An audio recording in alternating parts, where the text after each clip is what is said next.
ದಕ್ಷಿಣ ಭಾರತದ ಗಾನ ಕೋಗಿಲೆ, ನಾದ ದೇವತೆ, ಸಂಗೀತ ಸರಸ್ವತಿ, ಇನ್ನು ಎಷ್ಟೆಲ್ಲ ಹೆಸರುಗಳು.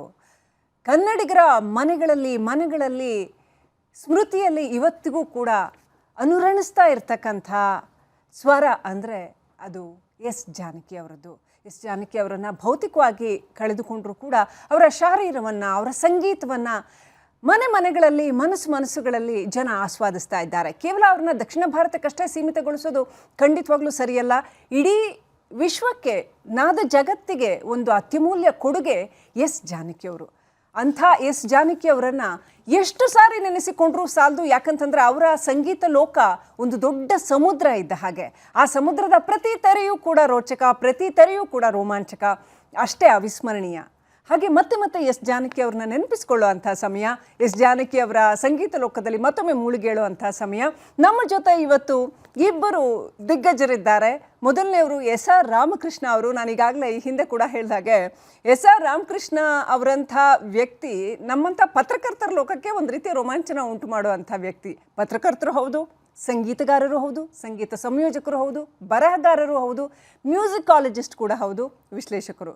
ಹೀಗೆ ಹಲವು ಆಯಾಮಗಳಲ್ಲಿ ತಮ್ಮ ಬದುಕನ್ನು ಅರಳಿಸಿಕೊಂಡವರು ಎಸ್ ಆರ್ ರಾಮಕೃಷ್ಣ ಅವರು. ಕಾರ್ಯಕ್ರಮಕ್ಕೆ ಸ್ವಾಗತ ಸರ್. ಮತ್ತೋರ್ವ, ಇವರನ್ನು ನೋಡಿ ಜೂನಿಯರ್ ಜಾನಕಿ ಅಂತಲೇ ಕರೆದವರು ಜಿ.ವಿ. ಅತ್ರಿಯವರು. ಖುಷಿಯಾಗತ್ತೆ, ತುಂಬ ಖುಷಿಯಾಗತ್ತೆ ಇಂತಹ ಸಂಗೀತಗಾರರು ನಮ್ಮ ನಡುವೆ ಇದ್ದಾರೆ ಅಂತ ಹೇಳ್ಕೊಳ್ಳೋದಕ್ಕೆ ಕನ್ನಡ ನಾಡಿಗೊಂದು ಹೆಮ್ಮೆ. ನನ್ ಅದರ್ ದೆನ್ ಅರ್ಚನಾ ಉಡುಪ ಅವರು. ಪ್ರಸಿದ್ಧ ಗಾಯಕಿ, ಸಿನಿಮಾ ಹಾಡು, ಭಾವಗೀತೆ, ಎಲ್ಲ ಥರದ ಸಂಗೀತಕ್ಕೆ ಹೇಗೆ ಎಸ್ ಜಾನಕಿ ಅವ್ರನ್ನ ನಾವು ನೆನಪಿಸ್ಕೊಳ್ತೀವೋ ಆ ದಾರಿಯಲ್ಲಿ ನಡ್ಕೊಂಡು ಬರ್ತಾ ಇರುವಂಥವ್ರು ನನ್ನ ಅದರ್ ದೆನ್ ಅರ್ಚನಾ ಉಡುಪ ಅವರು. ನಮಸ್ಕಾರ ಅರ್ಚನಾ ಉಡುಪ ಅವರೇ, ಕಾರ್ಯಕ್ರಮಕ್ಕೆ ಸ್ವಾಗತ. Thank you.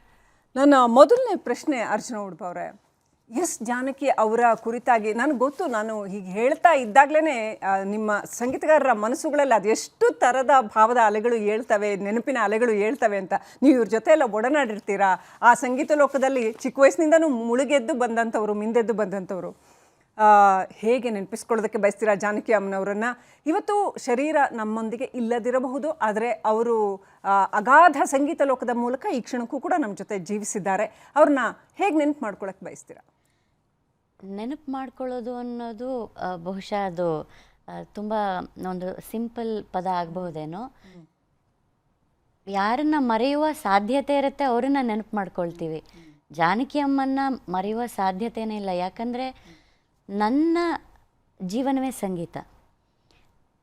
ಸೊ ಜಾನಕಿ ಅಮ್ಮವರೇ ನನ್ನ ಜೀವನದ ಭಾಗ ಅಂತ ಹೇಳಿದ್ರೆ ಒಂದು ಭಾಗ ಅಲ್ಲ, ಒಂದು ಸಿಂಹಪಾಲು ಜಾನಕಿ ಅಮ್ಮ ತಗೊಂಡಿದ್ದಾರೆ. ಯಾಕಂದರೆ ನಾನು ಚಿಕ್ಕ ವಯಸ್ಸಿನಲ್ಲಿ ತೊಟ್ಟಿಲಲ್ಲಿ ಮಲಗುವ ಮಗು ಆಗಿದ್ದಾಗಿಂದಲೂ ಅಪ್ಪ ನನಗೆ ಜಾನಕಿ ಅಮ್ಮನವರ ಹಾಡುಗಳನ್ನು ಕೇಳಿಸಿ ಒಂಥರ ನನ್ನ ಸುಪ್ತ ಮನಸ್ಸಿನಲ್ಲಿ ಆ ಚಿಕ್ಕ ಮಗುವಿಂದನೂ ಜಾನಕಿ ಅಮ್ಮನ ಹಾಡುಗಳನ್ನೇ ಕೇಳಿ ಕೇಳಿ ಕೇಳಿ ಕೇಳಿ ನಾನು ಬೆಳೆದವಳು.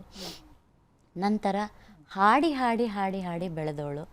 ಹಾಗಾಗಿ ನನಗೆ ಪ್ರತಿಯೊಂದು ಸನ್ನಿವೇಶಕ್ಕೂ, ಪ್ರತಿಯೊಂದು ಕಾರ್ಯಕ್ರಮದಲ್ಲೂ ಜಾನಕಿ ಅಮ್ಮನ ಹಾಡುಗಳಿಲ್ಲದೆ ನನ್ನ ಯಾವ ಕಾರ್ಯಕ್ರಮವೂ ಇದುವರೆಗೂ ಪೂರ್ಣಗೊಂಡಿಲ್ಲ. ಹಾಗಾಗಿ ಜಾನಕಿ ಅಮ್ಮ ನನ್ನ ಜೀವನದ ಬಹುದೊಡ್ಡ ಪಾಲು. ಅವರು ನನ್ನ ಕಣಕಣದಲ್ಲೂ ಸೇರಿಕೊಂಡಿದ್ದಾರೆ. ಯಾಕಂದರೆ ಅವರ ಗಾಯನ ಶೈಲಿ ಅಷ್ಟೇ ಅಲ್ಲ, ಅವರ ನಡೆ ನುಡಿ ಎಲ್ಲವನ್ನ ನಾನು ಅನುಸರಿಸ್ಕೊಂಡು ಅವರನ್ನು ಪೂಜಿಸ್ಕೊಂಡು ಬೆಳೆದು ಬಂದಂಥವಳು. ಅಂಥ ಆರಾಧ್ಯ ದೇವತೆಯನ್ನು ಒಂದು ಕ್ಷಣ ನಿಮಗೆ ನೆನಪು ಮಾಡ್ಕೊಳ್ಳೋದು. ನೀವು ಹೇಳ್ತಾ ಇದ್ರಿ ಜಯಗೌರಿ ಜಗದೀಶ್ವರಿ ನಿಮ್ಗೆ ತುಂಬ ಇಷ್ಟ ಅಂತ. ಆ ಹಾಡಿನ ಮೂಲಕ ನಾವು ಆರಂಭ ಮಾಡೋದಾದರೆ ಕಾರ್ಯಕ್ರಮವನ್ನು ಒಂದು ಸಾಲಿನ ಮೂಲಕ. ಖಂಡಿತ. ಜಯ ಗೌರಿ ಜಗದೀಶ್ವರಿ, ಜಯ ಗೌರಿ ಜಗದೀಶ್ವರಿ, ಕಾವುದೆಮ್ಮ ಕಲಾಸಾಗರಿ, ಜಯ ಗೌರಿ ಜಗದೀಶ್ವರಿ. ಗಮ ಗಮ ಧನಿ ಧನಿ ರಿ ಗರಿ ಗಮ ಪ ಮ ಪ ಧನಿ ಧನಿ ಸಮ ಗ ಪ ಮ ಗ ಪ ಮ ಗ ಪ ಮ ಗಮ, ಜಯ ಗೌರಿ ಜಗದೀಶ್ವರಿ. ಧನಿ ಪ ಮ ಗಮ ಧನಿ ಪ ಮ ಗಮ ರಿ ಗರಿ ಸನಿ ಸನಿ ಸ ಧನಿ ಧನಿ ಗಮ ಗಮ ರಿ ಗರಿ ನಿ ಸ ನಿ ರಿ ಸರಿ ನಿ ಸ ರಿ ರಿ ರಿ ಗ ಗ ಗ ಮ ಮ ಮ ದ ಪ ದ ಮ ಪ ಗ ಮ ಸ ದ ಪ ಮ ಗ ಮ ರಿ ಸ ದ ಪ ಮ ಗ ಮ ರಿ ಸ ದ ಪ ಮ ಗ ಮ ರಿ, ಜಗದೀಶ್ವರಿ ಜಗದೀಶ್ವರಿ ಜಗದೀಶ್ವರಿ.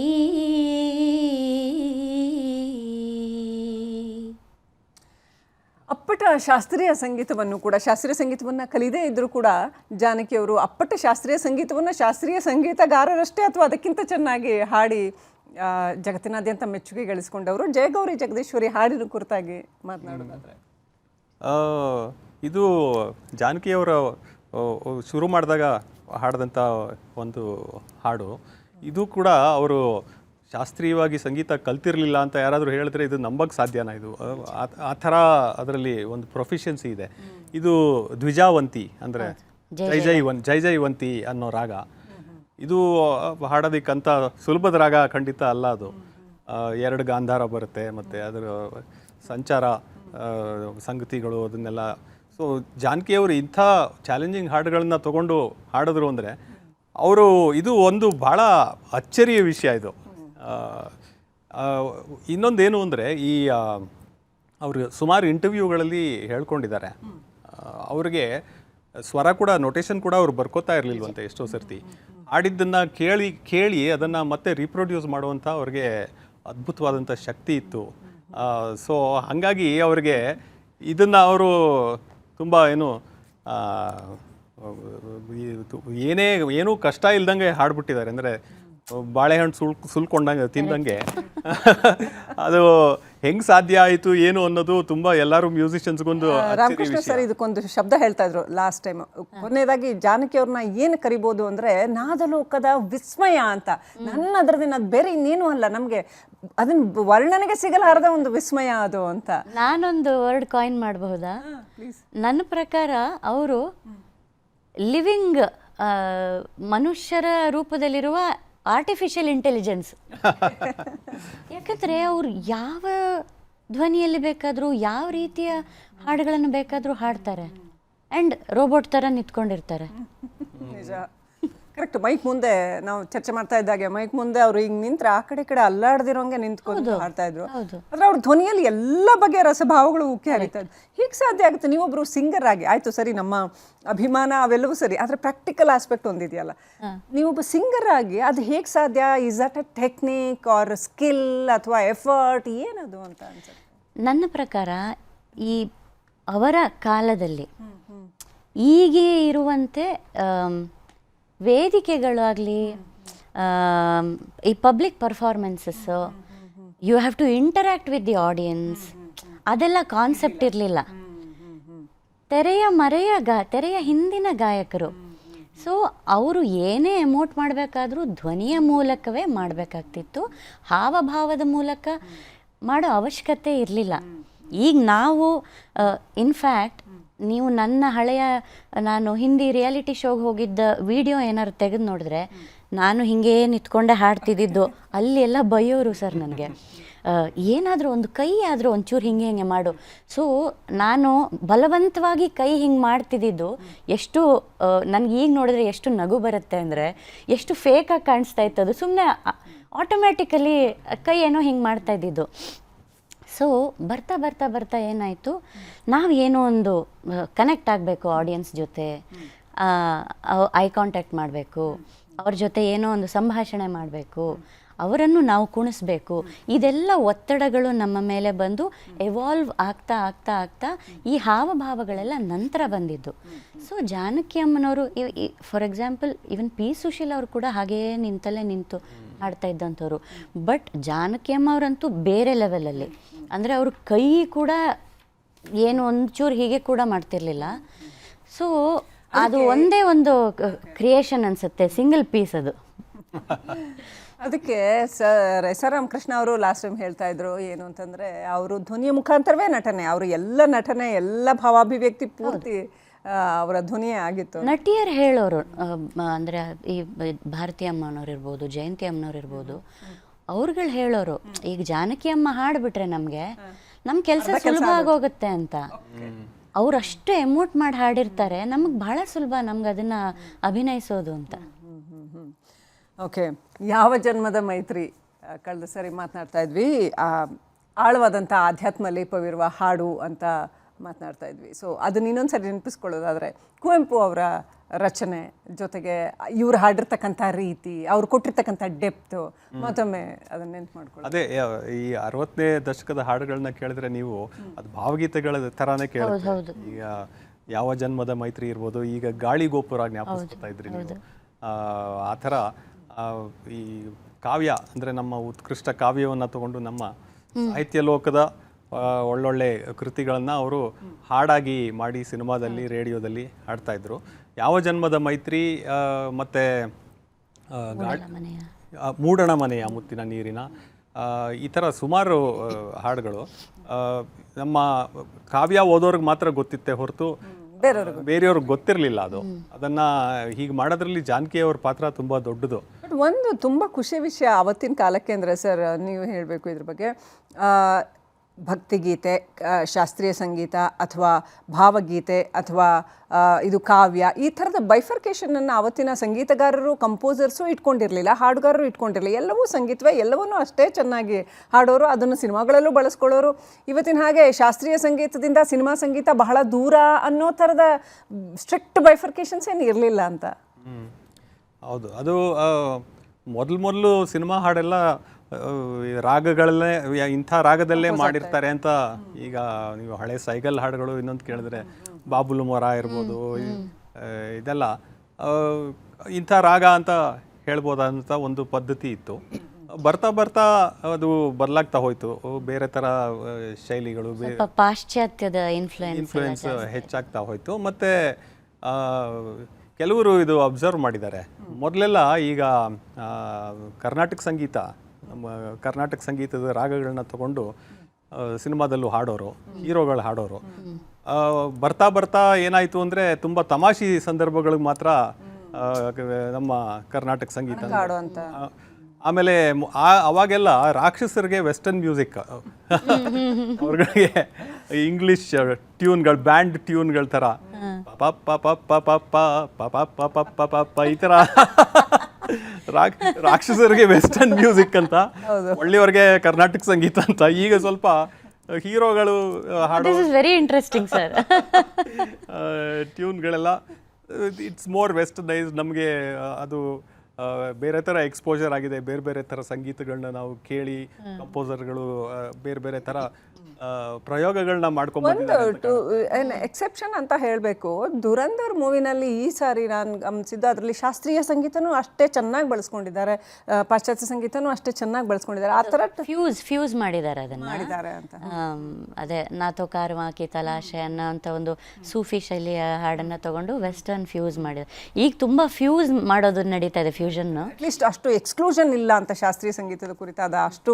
ಈಗ it's like A clock work, ಅಂದರೆ ಮತ್ತೆ ವಾಪಸ್ ಅಲ್ಲಿಗೆ ಶಾಸ್ತ್ರೀಯ ಅದ್ರ ಕಡೆ ಮತ್ತೆ ಸ್ವಲ್ಪ ವಾಲ್ತಾ ಇದೀವೇನೋ ಅನ್ನೋ ಎಲ್ಲೋ ಒಂದು ಹೋಪ್ ಕಾಣಿಸ್ತಾ ಇದೆ. ಯಾವ ಜನ್ಮದ ಮೈತ್ರಿ ಅಂತ ಒಂದು ಹಾಡು ಭಾವಗೀತೆ ಆದರೂ ಕೂಡ ಈಗಾಗಲೇ ಹೇಳ್ತಾ ಇದ್ದಾಗ ಅದರಲ್ಲಿ ಒಂದು ಆಧ್ಯಾತ್ಮಿಕವಾದ ಆಳ ಆ ಟ್ಯೂನಲ್ಲೇ ಕೊಡ್ತಾರೆ, ಆ ಧ್ವನಿಯಲ್ಲೇ ಜಾನಕಮ್ಮನವ್ರು ಕೊಡ್ತಾರೆ. ವಿಶ್ವ ಜೀವನ ಒಂದು ಪಾರವಿಲ್ಲದ ಸಿಂಧು ಅಂತ ಹೇಳ್ತಾ ಹೇಳ್ತಾ ಅದರ ಆಳಕ್ಕೆ ಹೋಗೋದಿದೆಯಲ್ಲ, ಅಂದರೆ ಕುವೆಂಪು ಅವರು ಕೊಟ್ಟಿರ್ತಕ್ಕಂಥ ಆ ದಾರ್ಶನಿಕತೆಯನ್ನು ಧ್ವನಿಯಲ್ಲಿ ಹೊಮ್ಸೋದಿದೆಯಲ್ಲ, ಅದೊಂದು ಬಹಳ ಕಷ್ಟವಾದ ಕೆಲಸ. ಭಾವ ಅರ್ಥ ಆಗಬೇಕು, ರಸ ಅರ್ಥ ಆಗಬೇಕು, ಅದರ ಹಿಂದಿನ ಆಧ್ಯಾತ್ಮಿಕತೆ ಅರ್ಥ ಆಗಬೇಕು. ಜಾನಕಮ್ಮನವರು ಹೇಗೆ ಹಾಡಿರ್ಬೋದು, 2 ಲೈನ್ ಹಾಡಿ ಇದು ಮಾಡೋದಾದ್ರೆ. ಎಲ್ಲಿದ್ದರೇನಂತೆ ನಿನ್ನನುಲಿಯದೆ ಮಾಣೆ, ಎಲ್ಲಿದ್ದರೇನಂತೆ ನಿನ್ನನುಲಿಯದೆ ಮಾಣೆ, ಗುರುದೇವರಾಣೆ ಓ ನನ್ನ ನೆಚ್ಚಿನ ಬಂಧು, ಯಾವ ಜನ್ಮದ ಮೈತ್ರಿ.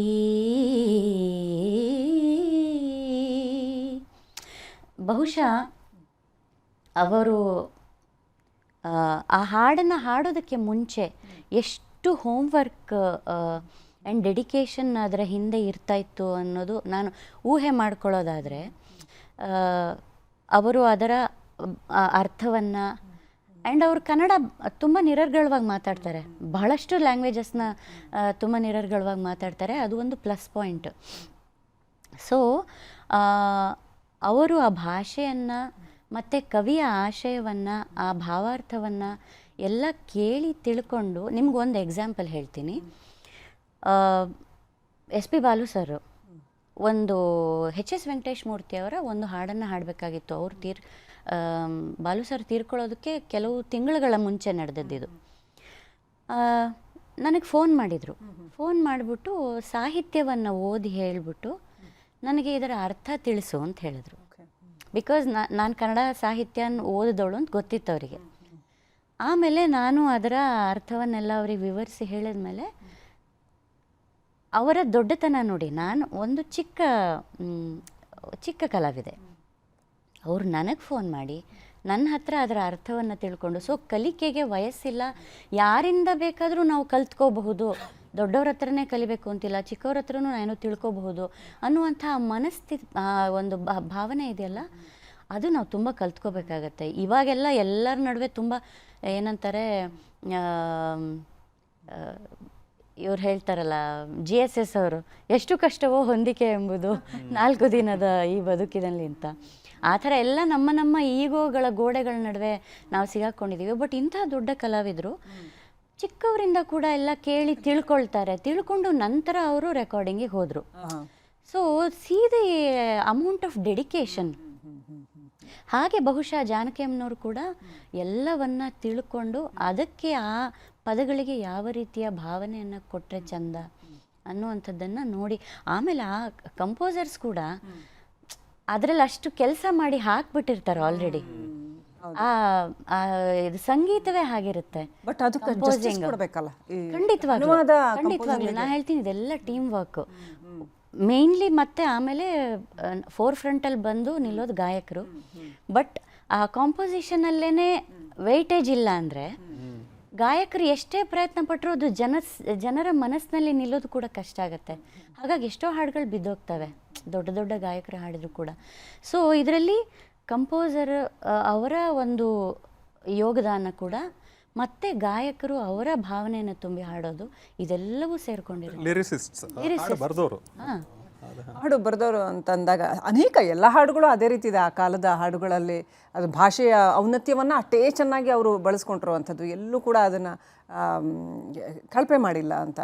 ಸೊ ಶರಣು ವಿರೂಪಾಕ್ಷ ಶಶಿಶೇಖರ ನೃತ್ಯಕ್ಕಾಗಿ ಬರೆದಿರೋ ಗೀತೆ, ಆ ನೃತ್ಯ ಮಾಡಿದ ರೀತಿನಲ್ಲಿದೆ ಅದು ಹಾಡು. ಆ ಹಾಡಿರೋ ರೀತಿನೇ ಆ ನೃತ್ಯದ ಜೊತೆ ಬಿಡಿ, ಅದನ್ನು ಆ ಪಾರ್ಟನ್ನು ಬಹುಶಃ ಬೇರೆ ಯಾರು ಹಾಡಿದ್ದಾರೆ ಅಂತ ಅನ್ಕೋತೀನಿ. ಹಾಡಿನ ಭಾಗ ಏನಿದೆಯಲ್ಲ ಅದನ್ನು ಕೂಡ ನೃತ್ಯ ಮಾಡಿದ ರೀತಿನಲ್ಲೇ ಹಾಡಿರೋ ಅಂಥದ್ದು ಕೂಡ ಬಹಳ ವಿಶೇಷ. ಟಿ ಜಿ ಲಿಂಗಪ್ಪನವ್ರ ಸಂಗೀತನೂ ಅಷ್ಟೇ ಚೆನ್ನಾಗಿದೆ, ಸಾಹಿತ್ಯ ಅಂತೂ ಅದು ಅದ್ಭುತವಾಗಿದೆ ಅವತ್ತಿನ ಸಾಹಿತ್ಯ ಅಂತ. ಹಾಡನ್ನ ಅಬ್ಸರ್ವ್ ಮಾಡೋದಾದ್ರೆ ಅದೇ ಈಗ ಶ್ರೀಕೃಷ್ಣ ದೇವರಾಯ ಈ ತಿಲ್ಲಾನ ಈ ಥರ ಕೃತಿಗಳಲ್ಲಿ ಬರುತ್ತಲ್ಲ, ಒಂದು ಅದು ಡಾನ್ಸ್ಗೋಸ್ಕರ ಮಾಡಿದಂಥ ಕಾಂಪೋಸಿಷನ್ಗಳು, ಅದರಲ್ಲಿ ಏನಂತಾರೆ ರಿದಮಿಕ್ ಕಾಂಪ್ಲೆಕ್ಸಿಟಿ ಇರುತ್ತೆ. ಆ ಥರದನ್ನು ಕೂಡ ಇವರು ಹಾಡಿ, ಎಸ್ ಜಾನಕಿ ಅವರು ಹಾಡಿದ್ದಾರೆ. ಅದು ನನಗೆ ಭಾಳ ಈಗ ಅರ್ಚನಾ, ಈಗ ಅವರು ತುಂಬ ಕ್ಲಾಸಿಕಲ್ ಆಗಿ ಅವರ ಶಾಸ್ತ್ರೀಯ ಸಂಗೀತದ ಕಚೇರಿಗಳು ಕೂಡ ನಾನು ಕೇಳಿದ್ದೀನಿ. ಅದಕ್ಕೆ ನಾನು ಅವ್ರನ್ನ ಕೇಳ್ತಾ ಇರೋದು, ಇದು ಹೆಂಗೆ ಸಾಧ್ಯ ಆಗುತ್ತೆ ಅಂತ. ಅಂದರೆ ಫಾರ್ಮಲ್ ಟ್ರೈನಿಂಗ್ ಇಲ್ಲದೆ ಈಗ ನಾವು ಫಿಲ್ಮ್ ಇಂಡಸ್ಟ್ರಿನಲ್ಲಿ ಕೆಲವು ತುಂಬ ದೊಡ್ಡ ಹೆಸರುಗಳು, ಎಸ್ ಪಿ ಬಾಲಸುಬ್ರಹ್ಮಣ್ಯಂ ಕೂಡ ನನಗೆ ಗೊತ್ತಿಲ್ಲ ಅವ್ರಿಗೆ ಅಷ್ಟೊಂದು ಅದೇ ಹೇಳ್ತಾರೆ, ನಾನು ಕಲ್ತಿಲ್ಲ ಶಾಸ್ತ್ರೀಯವಾಗಿ. ಸೊ ಹೆಂಗೆ ಇವರೆಲ್ಲ ಅಂದರೆ ಶಾಸ್ತ್ರೀಯವಾಗಿ ಕಲ್ತೋರ್ಗೇನೆ ಇದು ಚಾಲೆಂಜಿಂಗ್ ಅನಿಸುವಂಥ ಕೃತಿಗಳನ್ನ ತಗೊಂಡು ಅಷ್ಟು ಸಲೀಸಾಗಿ ಹಾಡ್ಬಿಡ್ತಾರಲ್ಲ, ಅದು ಹೆಂಗೆ ಅಂತ. ಸರ್, ನಾನು ಇದಕ್ಕೆ ಒಂದೇ ಒಂದು ನನ್ನ ಊಹೆಗೆ ಸಿಗೋದೇನು ಅಂದರೆ, ಇವರು ಮನುಷ್ಯರ ರೂಪದಲ್ಲಿರುವ ಗಂಧರ್ವರು. ಆಮೇಲೆ ಯಾವುದೋ ಪೂರ್ವ ಜನ್ಮದ ಒಂದು ಕೊಸರು, ಆ ಪೂರ್ವ ಜನ್ಮದ್ದು ಬಂದಿದೆ ಅವರಿಗೆ. ಇಲ್ಲ ಅಂದರೆ ಸಾಧ್ಯವೇ ಇಲ್ಲ, ನಾಟ್ ಪಾಸಿಬಲ್. ಶಾಸ್ತ್ರೀಯ ಸಂಗೀತ ಕಲ್ತ್ಕೊಳ್ದೇನೆ ನಿಮಗೆ ಹಾಡೋದಕ್ಕೆ ಸಾಧ್ಯವೇ ಇಲ್ಲ, ನೆಟ್ಟಿಗೆ ಜಸ್ಟಿಸ್ ಮಾಡೋದಕ್ಕೆ ಸಾಧ್ಯ ಇಲ್ಲ. ಆ್ಯಂಡ್ ಇಷ್ಟು ವರ್ಷ ದಶಕಗಳ ಕಾಲ ನಿಮಗೆ ಉಳ್ಕೊಳ್ಳೋದಕ್ಕೆ ಸಾಧ್ಯ ಇಲ್ಲ, ಆಳೋದಕ್ಕೆ ಸಾಧ್ಯ ಇಲ್ಲ. ನಾವು ಎಷ್ಟೇ ಎಲ್ಲ ತಿಪ್ಪರ್ಲಾಗ ಹಾಕಿ ಏನೋ ಒಂಚೂರು ಪಾರು ಹೆಸರು ಗಳಿಸಿರೋವಂಥದ್ದು. ಇವರು ಕಲಿದೇನೆ ಹೀಗೆ ಇಷ್ಟು ಜನಮಾನಸದಲ್ಲಿ ಬಹುಶಃ ಭೂಮಿ ಇರೋವರೆಗೂ ಇವ್ರು ಹಾಡುಗಳಿರ್ತವೆ ಅನ್ನೋದಾದರೆ, ಅದು ಯಾವುದೋ ಜನ್ಮದ ಸುಕೃತ ಅದು ಬಂದಿರುತ್ತೆ, ಪುಣ್ಯ ಬಂದಿರುತ್ತೆ. ಇನ್ನೊಂದು ಹೇಳೋದಾದ್ರೆ ಹಾಗೆ ಹೇಳಿದಾಗೆ ಇವರು ದೇವರ ರೂಪ ಇವರೆಲ್ಲ. ಇಲ್ಲಾಂದರೆ ಇಟ್ಸ್ ನಾಟ್ ಪಾಸಿಬಲ್ ಸರ್. ಆ ಸಂಸ್ಕಾರ ಇರಬೇಕು. ಸಂಸ್ಕಾರ ಬಂದಿದೆ ಅವ್ರಿಗೆ ಹುಟ್ಟಿಂದನೇ ಅಂತ. ಸೊ ಈ ಹಾಡನ್ನೆಲ್ಲ ಅವರೇನು ದಿನಗಟ್ಟಲೆ ಕೂತು ಪ್ರಾಕ್ಟೀಸ್ ಮಾಡಿ, ಅಂದರೆ ತಿಂಗಳಗಟ್ಟಲೆ ಪ್ರಾಕ್ಟೀಸ್ ಮಾಡಿ, ಸ್ವರ ಪ್ರಾಕ್ಟೀಸ್ ಮಾಡಿ ಹಾಗೆ ಹಾಡಿರೋದಲ್ಲ. ಕೇಳಿಸ್ಕೊಳ್ಳೋದು, ಒಂದು ಸ್ವಲ್ಪ ಅದಕ್ಕೆ ತಯಾರಿ ಮಾಡ್ಕೊಳ್ಳೋದು, ಆಮೇಲೆ ಹಾಡೋದು. ಆಗಿನ ಕಾಲದಲ್ಲಿ ನಾನು ಕೇಳಿರೋ ಹಾಗೆ, ಮತ್ತು ನಾನು ಕೆಲವು ಕಡೆ ನಾನು ಇದ್ದಾಗಲೂ ಲೈವ್ ರೆಕಾರ್ಡಿಂಗ್ ಇತ್ತು. ಭಾಳಷ್ಟು ವರ್ಷ ನಾನು ಫೀಲ್ಡಿಗೆ ಬಂದಾಗ್ಲೂ ಲೈವ್ ರೆಕಾರ್ಡಿಂಗ್ ಇರ್ತಿತ್ತು. ಸೊ ಒಂದೊಂದು ಹಾಡಿಗೆ ಒಂದು ಅರ್ಧ ದಿವಸ ಪ್ರಾಕ್ಟೀಸೇ. ಬಿಕಾಸ್ ಇಡೀ ಇನ್ಸ್ಟ್ರೂಮೆಂಟ್ ಸೆಕ್ಷನ್ ಎಲ್ಲ ಮತ್ತು ವಾಯ್ಸು ಎಲ್ಲದೂ ಯಾವುದು ತಪ್ಪಾಗಕೂಡ್ದು. ಸೊ ಪ್ರಾಕ್ಟೀಸ್ ಮಾಡಿ ಮಾಡಿ ಮಾಡಿ ಮಾಡಿ ನಂತರ ಟೇಕ್ ಹೋಗ್ತಾಯಿದ್ರು. ಸೊ ಆವಾಗಿನ ಕಾಲದಲ್ಲೆಲ್ಲ ಒಂದೊಂದು ಸಾಂಗಿಗೆ 3-4 ದಿವಸ ತೊಗೊಂಡಿರೋಂಥ ಎಕ್ಸಾಂಪಲ್ಗಳು ಕೂಡ ಇದ್ದಾವೆ. ಸ್ಟಿಲ್ ದಟ್ ಈಸ್ ನಥಿಂಗ್ ಅಂತ. ಈಗ ಶಿವ ಅಂತ ಹಾಡು ನೋಡಿದ್ರೆ ನೀವು 3-4 ದಿನದಲ್ಲಿ ಯಾವುದೇ ಸಂಗೀತಗಾರರಿಗೆ ನೀವು ಇದನ್ನ ಹಾಡು ಅಂದರೆ ಸಂಗೀತ ಕಲಿತವರೆಗೂ ಹಾಡು ಅಂದರೆ ಕಷ್ಟ. ನಾನು ಅದಕ್ಕೆ ಹೇಳ್ತಿರೋದು, ಒಂದು ಇವ್ರಿಗಿದ್ದಂಥ ಸಂಸ್ಕಾರ, ಇನ್ನೊಂದು ಇವರು ಬಹುಶಃ ದಿನ ಕಳೆದಂತೆ ಆ ಕಲಿಕೆಯಲ್ಲಿ ಸಂಗೀತದಲ್ಲಿ ಎಷ್ಟು ಮುಳುಗಿದ್ರು ಅಂದರೆ ಬಹುಶಃ ಅವರಿಗೆ ಅದೆಲ್ಲ ಲಲಿತವಾಗಿ ಆಗ್ತಾ ಬಂತು. ಆ್ಯಂಡ್ ಜಾನಕಿ ಅಮ್ಮನವ್ರಿಗೆ ನಾನು ಹೇಳೋವಂಥದ್ದಾದರೆ, ಎಲ್ಲರೂ ಅವ್ರ ಬಗ್ಗೆ ಹೇಳೋದೇನು ಅಂದರೆ ಅವರ brain was like computer brain ಅಂತ. ಈಗ ಸರ್ ಹೇಳಿದರು ಅವ್ರು ನೊಟೇಷನ್ ಬರ್ಕೋತಾ ಇರಲಿಲ್ಲ ಅಂತ. ಅವ್ರು ಹೇಗೆ ಅಂದರೆ, ನೀವು ಒಂದ್ಸಲಿ ಜಾನಕಿ ಅಮ್ಮನೇ ಹೇಳಿದ್ದಾರೆ, ಅವ್ರಿಗೆ ಒಂದ್ಸಲಿ ಹಿಂಗೆ ಹೇಳಿ ತೋರಿಸ್ಬಿಟ್ರೆ ನೀವು ಪಟ್ಟಂತ ಅವ್ರ ತಲೆಯಲ್ಲಿ ಕೂತ್ಕೊಂಡ್ಬಿಡ್ತಾ ಇತ್ತಂತೆ. ಸೊ ಆ ಥರ ಸ್ಪೆಷಲ್ಲಾಗಿ ಇದ್ದಾಗ ಇದು ಸಾಧ್ಯ ಆಗುತ್ತೆ. ಭುವನೇಶ್ವರಿಯ ಇರಬಹುದು ಅಥವಾ ಶಿವ ಎನ್ನದ ನಾಲಿಗೆಗೆ ಇರಬಹುದು, ಅವತ್ತಿನ ಎಲ್ಲ ಹಾಡುಗಳು ಕೂಡ ಉಚ್ಚ ಕಂಠದಲ್ಲಿ, ಉಚ್ಚ ಸ್ತರದಲ್ಲಿ ಹಾಡ್ತಾ ಇದ್ದಂಥದ್ದು. ಎಲ್ಲ ಕಂಪೋಸಿಷನ್ಸು ನೀವು ಮಾತನಾಡ್ತಾ ಇದ್ರಿ. ಸೊ ಇವತ್ತು ಅಷ್ಟೊಂದು ಭಾಳ ಕಡಿಮೆ ಅಂತ. ಆ ಥರದ ಕಂಪೋಸಿಷನ್ಸ್ ಬಗ್ಗೆ ಮಾತನಾಡೋದಾದರೆ ಎಷ್ಟು ಕಷ್ಟ ಅದನ್ನು ಹಾಡೋದು ಅಂತ. ಎಲ್ಲ ಸಿಂಗರ್ಸ್ ಹಾಡಲ್ಲ ಅದನ್ನು. ಆ ಉಚ್ಚ ಸ್ತರದಲ್ಲಿ ಹಾಡೋದಿದೆಯಲ್ಲ, ಉಚ್ಚ ಸ್ಥಾಯಿಯಲ್ಲಿ ಹಾಡೋದು ಬಹಳ ಕಷ್ಟ ಅಂತ. ಅದ್ರ ಬಗ್ಗೆ ಹೇಳೋದಾದರೆ ಅದು ಈಗ ಅದ್ರ ಬಗ್ಗೆ ಸರ್ ಒಂದು ತುಂಬ ಒಳ್ಳೆಯ ಮಾತು ಹೇಳಿದರು ಆಗಲೇ. ಸರ್ ಅದನ್ನು ಹೇಳಿದ್ರೆ ಆಮೇಲೆ ನಾನು ಕಂಟಿನ್ಯೂ ಮಾಡ್ತೀನಿ. ಮೇಲ್ ವಾಯ್ಸು ಫೀಮೇಲ್ ವಾಯ್ಸ್ದು ನೀವು ಒಂದು ತುಂಬ ಒಳ್ಳೆಯ ಪಾಯಿಂಟ್ ಹೇಳಿದ್ರಿ. ಅದೇ ಅದು ನೀವು ಒಂದು ಕೇಳಿದ್ರೆ ಎಸ್ ಜಾನಕಿ ಅವರ ಹಾಡುಗಳಿರ್ಬೋದು, ಆ ಕಾಲದ ಎಲ್ಲ ಹಾಡುಗಾರ್ತಿಯರ ಸಂಗೀತ ನೀವು ಕೇಳಿದಾಗ ಆ ಹಾಡೆಲ್ಲ ಸಿ ಡಿ ಈ ಥರ, ಅಂದರೆ ಬಿಳಿ ಒಂದು ಕರಿ ಒಂದು, ಕರಿ ಇದು ಬಿಳಿ ಎರಡು ಇಂಥದ್ದೆಲ್ಲ ಹಾಡಿರ್ತಾರೆ. ಅದು ಗಂಡಸರು ಹಾಡುವಂಥ ಒಂದು ಶ್ರುತಿ ಅದು. ಅದು ಅವರು ಡಿವೇಟ್ ಹಾಡೋದಕ್ಕೆ ಮತ್ತು ಆ ಸಿನಿಮಾದಲ್ಲಿ ಸಿನಿಮ್ಯಾಟಿಕ್ ಆಗಿ ಅದನ್ನು ಸ್ವಲ್ಪ ಎನ್ಹಾನ್ಸ್ ಮಾಡೋದಕ್ಕೆ ಈ ಥರ ಕಷ್ಟ, ಅಂದರೆ ನ್ಯಾಚುರಲ್ ಅಲ್ಲದೇ ಇರೋವಂಥ ಒಂದು ಶ್ರುತಿಲಿ ತುಂಬ ಹಾಡಿದ್ದಾರೆ. ಹಂಗೆ ನೋಡ್ಕೋದ್ರೆ ನೀವು ಎಸ್ ಜಾನಕಿ ಅವರ ಹಾಡುಗಳು ಎಲ್ಲ ಸಿ ಡಿ ಈ ಥರದ್ದೆಲ್ಲ ಇದೆಲ್ಲ ತುಂಬ, ಅಂದರೆ ಅವರ ನ್ಯಾಚುರಲ್ ಶ್ರುತಿ ಇನ್ನೂ ತಗ್ಗಿನ ಶ್ರುತಿ ಇರುತ್ತೆ, ಅಥವಾ ಮೇಲೆ ಅಂತ ಹೇಳ್ಬೋದಾ? ಅದು ನೀವು ಹೆಂಗೆ ನೋಡ್ತೀರಾ? ಜಾನಕಮ್ಮನವ್ರಿಗೆ ಅದು ತುಂಬಾ ನ್ಯಾಚುರಲ್ ಅಂತ ಈಸಿ ಆಗಿರ್ತಿತ್ತು. ಮೇ ಬಿ ಅವರ ಇನ್ಬಿಲ್ಟ್ ವಾಯ್ಸ್ ಹೈ ರೇಂಜ್ ಇತ್ತು ಅಂತ ಕಾಣುತ್ತೆ. ನೀವು ಎಲ್ಲಾರೀಶ್ವರಿ ಅವ್ರದ್ದು ತಗೊಂಡ್ರೆ ಅವ್ರದ್ದು ಒಂದು ಸ್ವಲ್ಪ ಒಂಥರ ಒಂದು ಗಡಸುತನ ಇರುವಂಥ ಒಂದು ಗಟ್ಟಿ ಧ್ವನಿ ಆ ಥರ ಹೇಳಬಹುದು. ಜಾನಕಿ ಅಮ್ಮನವ್ರದ್ದು ಒಂದು ತುಂಬ ತೆಳುವಾದ ಶ್ರಿಲ್, ತುಂಬ ಮೆಲೋಡಿ. ಅವರು ಈಗ ಕೆಲವರೆಲ್ಲ ತುಂಬ ಹೈ ಪಿಚ್ ಹಾಡುವಾಗ ಕೇಳಕ್ಕೆ ಒಂಥರ ಕಿವಿಗಳಿಗೆ ಸ್ವಲ್ಪ ಕಿರಿಕಿರಿ ಅನಿಸ್ಬಹುದು ಬಲವಂತವಾಗಿ ಅವ್ರ ಹತ್ರ ಹಾಡಿಸಿದಾಗ. ಜಾನಕಿ ಅಮ್ಮನವರಾಗಲಿ, ಈಗ ಲತಾ ಮಂಗೇಶ್ಕರ್ ಅವರಾಗಲಿ, ಅವರು ತುಂಬ ಹೈ ಪಿಚ್ಚಲ್ಲಿ ಹಾಡುವಾಗ ನಮ್ಗೆ ಹಂಗೆ ಅನ್ನಿಸ್ತಿರ್ಲಿಲ್ಲ ಕೇಳುವಾಗ. ಸೊ ಇದು ಸರ್ ಹೇಳ್ದ ಹಾಗೆ ಡ್ಯೂಯೆಟ್ ಹಾಡುವಾಗ ಮೇಲ್ ವಾಯ್ಸ್ ಯೂಶಲಿ ಅವರು ಲೋ ಅಲ್ಲಿ ಹಾಡಿದ್ರೆ ತುಂಬ ಒಂಥರ ಒರಟಾಗಿ ಕೇಳಿಸುತ್ತೆ ಅಂತ, ಅವ್ರದ್ದು ಇನ್ಬಿಲ್ಟ್ ಸ್ವಲ್ಪ ಹೈ ವಾಯ್ಸೇ ಇರುತ್ತೆ, ಕೇಳಕ್ಕೆ ಚೆಂದ ಇರುತ್ತೆ. ಸೊ ಅದಕ್ಕೆ ಮ್ಯಾಚ್ ಮಾಡೋದಕ್ಕೆ ಹೀಗೆ ಡ್ಯೂಯೆಟ್ ಹಾಡುವಾಗ ಫೀಮೇಲ್ ವಾಯ್ಸ್ ಹತ್ರ ಕೂಡ ಅದೇ ಸ್ಕೇಲಲ್ಲೇ ಹಾಡಿಸ್ತಾ ಇದ್ರು. ಆ್ಯಂಡ್ ಆಗ ನಾವು ಮಾತಾಡ್ಕೋತಾ ಇದ್ವಿ, ಆಗ ಒಂದೇ ಒಂದು ಹಾಡು ಕೂಡ ಹುಡುಕಿದ್ರೆ ಒಂದು ಏನೋ ಮೀಡಿಯಮ್ ಸ್ಕೇಲಲ್ಲಿರೋದು, ಲೋ ಸ್ಕೇಲಲ್ಲಿರೋದು ಒಂದೇ ಒಂದು ಹಾಡು ನಿಮಗೆ ಸಿಗಲ್ಲ. ಎಲ್ಲ ಹಾಡು ಹೈ ಪಿಚ್ಚಲ್ಲೇ ಇರ್ತಿದ್ದು. ಬಹುಶಃ ಆಗಿನ ಕಂಪೋಸಿಂಗ್ ಸ್ಟೈಲು, ಆಗಿನ ಆ ಹೀರೋಯಿನ್ಗಳಿಗೆ ಮತ್ತು ಆ ಸಿಂಗರ್ಸ್ ವಾಯ್ಸ್ ಹೋಲಿಕೆ ಆಗ್ತಿದ್ದು ಎಲ್ಲ ಸ್ಟೈಲ್ ಹಾಗೆ ಇತ್ತು ಅಂತ ಕಾಣುತ್ತೆ. ಮುತ್ತಯ್ಯ ಭಾಗವತರವರ ಈ ಭುವನೇಶ್ವರಿಯ ಕೃತಿಯನ್ನು ನಾನು ಬೇರೆ ಬೇರೆ ಸಂಗೀತಗಾರರು, ಸುಧಾ ರಘುನಾಥನ್ ಇರ್ಬೋದು, ಅನೇಕ ಬೇರೆ ಬೇರೆ ಸಂಗೀತಗಾರರು ಹಾಡಿರೋದನ್ನು ಕೇಳಿದ್ದೀನಿ, ಜಾನಕಿಯಮ್ಮನವ್ರು ಹಾಡಿರೋದನ್ನು ಕೇಳಿದ್ದೀನಿ. ಅದನ್ನು ಕೇಳಿದಾಗ ಹೌದು ಸರ್ ಹೇಳಿದಾಗೆ ಸ್ವಲ್ಪ ಈ ಸಿನಿಮಾಕ್ಕೆ ಅಂತ ಬಂದಾಗ ಸ್ವಲ್ಪ ಅದನ್ನು ಡ್ರಾಮಟೈಸ್ ಮಾಡ್ತಾರೆ ಧ್ವನಿಯಲ್ಲಿ, ಸರಿ. ಆದರೆ ಎಲ್ಲೂ ಕೂಡ ಆ ಶಾಸ್ತ್ರೀಯತೆಗೆ ಧಕ್ಕೆ ಬಾರದ ಹಾಗೆ, ಆ ಲಾಲಿತ್ಯಕ್ಕೆ ಧಕ್ಕೆ ಬಾರದ ಹಾಗೆ, ಮತ್ತು ಆ ಫ್ಲೋಗೆ ಎಲ್ಲೂ ಕೂಡ ಅದು ಆರ್ಟಿಫಿಷಿಯಲ್ ಅಂತ ಅನ್ನಿಸದ ಹಾಗೆ ಭುವನೇಶ್ವರಿಯ ಅಂತ ಹಾಡನ್ನು ಹಾಡೋದಿದೆಯಲ್ಲ, ಎಷ್ಟು ಚಾಲೆಂಜಿಂಗ್ ಅದು ಅಂತ. ಇದು ನಿಜವಾಗ್ಲೂ ಸೋಜಿಗವೇ. ಯಾಕಂದರೆ ಶಾಸ್ತ್ರೀಯ ಶೈಲಿಯಲ್ಲಿರುವ ಹಾಡನ್ನು ಹಾಡೋದು ಬೇರೆ, ಕಂಪ್ಲೀಟ್ ಶಾಸ್ತ್ರೀಯವೇ ಆಗಿರುವಂಥ ಹಾಡನ್ನು ಹಾಡೋದು ಬೇರೆ ಆಗುತ್ತೆ. ಸೊ ಇದು ಒಂದು ಕರ್ನಾಟಿಕ್ ಅದೇ ಕೃತಿಯೇ, ಅದನ್ನು ಆ ಕರ್ನಾಟಿಕ್ ಶೈಲಿಯಲ್ಲೇ ಕಂಪ್ಲೀಟಾಗಿ ಅದನ್ನು ಹಾಡೋದಿದೆಯಲ್ಲ, ಕೇಳಿದಾಗ ನಮಗೆ ಇವರು ಕರ್ನಾಟಿಕ್ ಶಾಸ್ತ್ರೀಯ ಸಂಗೀತವನ್ನು ವೇದಿಕೆಯಲ್ಲಿ ಹಾಡುವ ಗಾಯಕರೇ ಇರಬಹುದೇನೋ ಅಂತ ಅನಿಸುತ್ತೆ ನಮಗೆ.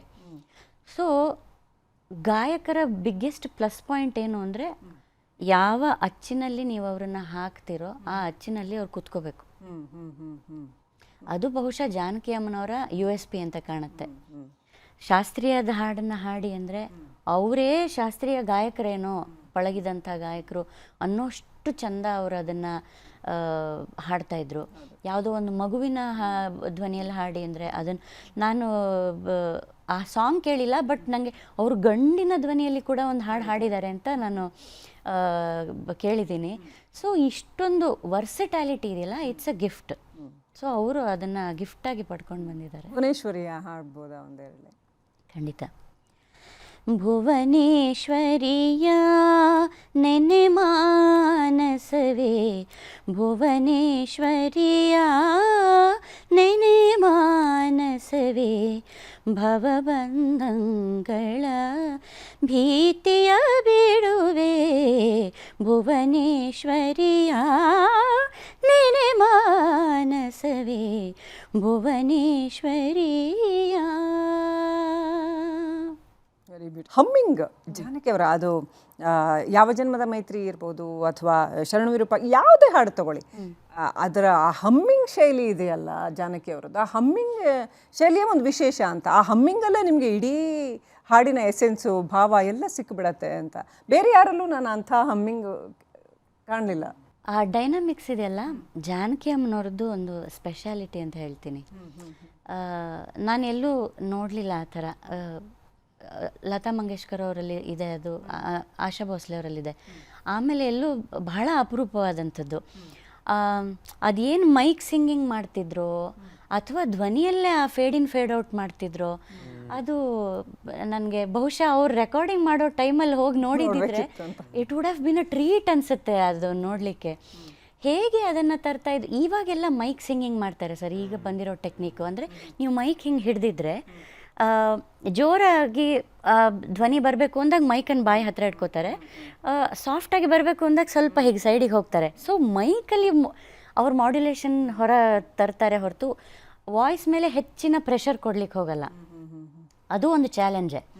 ಬಟ್ ಆಗಿನ ಕಾಲದಲ್ಲಿ ಬಹುಶಃ ನನಗೆ ಗೊತ್ತಿದ್ದ ಹಾಗೆ ವಾಯ್ಸಲ್ಲೇ ಮಾಡ್ಯುಲೇಷನ್, ಯಾಕಂದ್ರೆ ಅದು ದೂರ ಇರ್ತಾ ಇತ್ತಲ್ಲ, ಸ್ಟ್ಯಾಂಡಿಂಗ್ ಮೈಕ್ ಹಿಡಿದು ಹಾಡ್ತಿದ್ದು ಕಮ್ಮಿ. ಈಗ ಫಾರ್ ಎಕ್ಸಾಂಪಲ್ ನನ್ನೆದೆ ಕೋಗಿಲೆಯ ಅದರ ಆಲಾಪು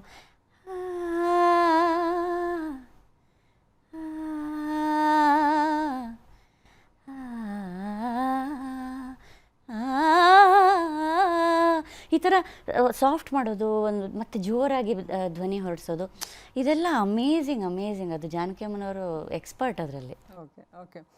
ಶಿವ ಶಿವ ಎನ್ನದ ಹಾಡಿನ ಬಗ್ಗೆ ಹೇಳೋದು. ಅದೇ ಈಗ ಇದು ಭುವನೇಶ್ವರಿಯ ನೆನೆ ಮಾನಸವೇ, ಅದು ಮುತ್ತಯ್ಯ ಭಾಗವತರ ಕೃತಿ. ಅದು ಅದನ್ನು ನೀವು ಹೇಳ್ದಂಗೆ ಅದು ಕಚೇರಿಲಿ ಹಾಡ್ದಂಗಿದೆ, ಸ್ಟೇಜ್ ಮೇಲೆ ಕೂತ್ಕೊಂಡು. ಎಸ್ ಜಾನಕಿ ಅವರು 3 ಆಲ್ಬಮ್ ಈ ಕ್ಲಾಸಿಕಲ್ ಮ್ಯೂಸಿಕ್ದೇ ಮಾಡಿದಾರಂತೆ. ಒಂದು ತ್ಯಾಗರಾಜರ ಕೃತಿಗಳನ್ನು ತಗೊಂಡು ಮಾಡಿದ್ದಾರೆ. ಅದನ್ನು ಅವರು ಅದನ್ನೇ ಹೇಳ್ಕೊಂಡಿದ್ದಾರೆ, ನಾನು ಅದನ್ನು ಕೇಳಿ ಕಲಿತು ಮಾಡಿದೆ ಹೊರತು ನಾನು ಸ್ವರಗಳೆಲ್ಲ ನಾನೇನು ಹಾಕಲಿಲ್ಲ, ಅದನ್ನು ಕೇಳಿ ಕಲಿತು ಹಾಡಿದೆ ಅಂತ. ಹಾಗೆ ಟ್ರಿನಿಟಿ ಅಂತ ಒಂದು 3 ಜನ ತ್ರಿಮೂರ್ತಿಗಳ ಕೃತಿಗಳ ಇದು ಒಂದು. ಆಮೇಲೆ ಇನ್ನೊಂದು ಇದೇ ಥರದ ಕ್ಲಾಸಿಕಲ್ ಆದಂಥ ಒಂದು ಆಲ್ಬಮ್, ಇದು ಡೋಲು ಈ ಥರದ್ದೆಲ್ಲ ವಾದ್ಯಗಳು.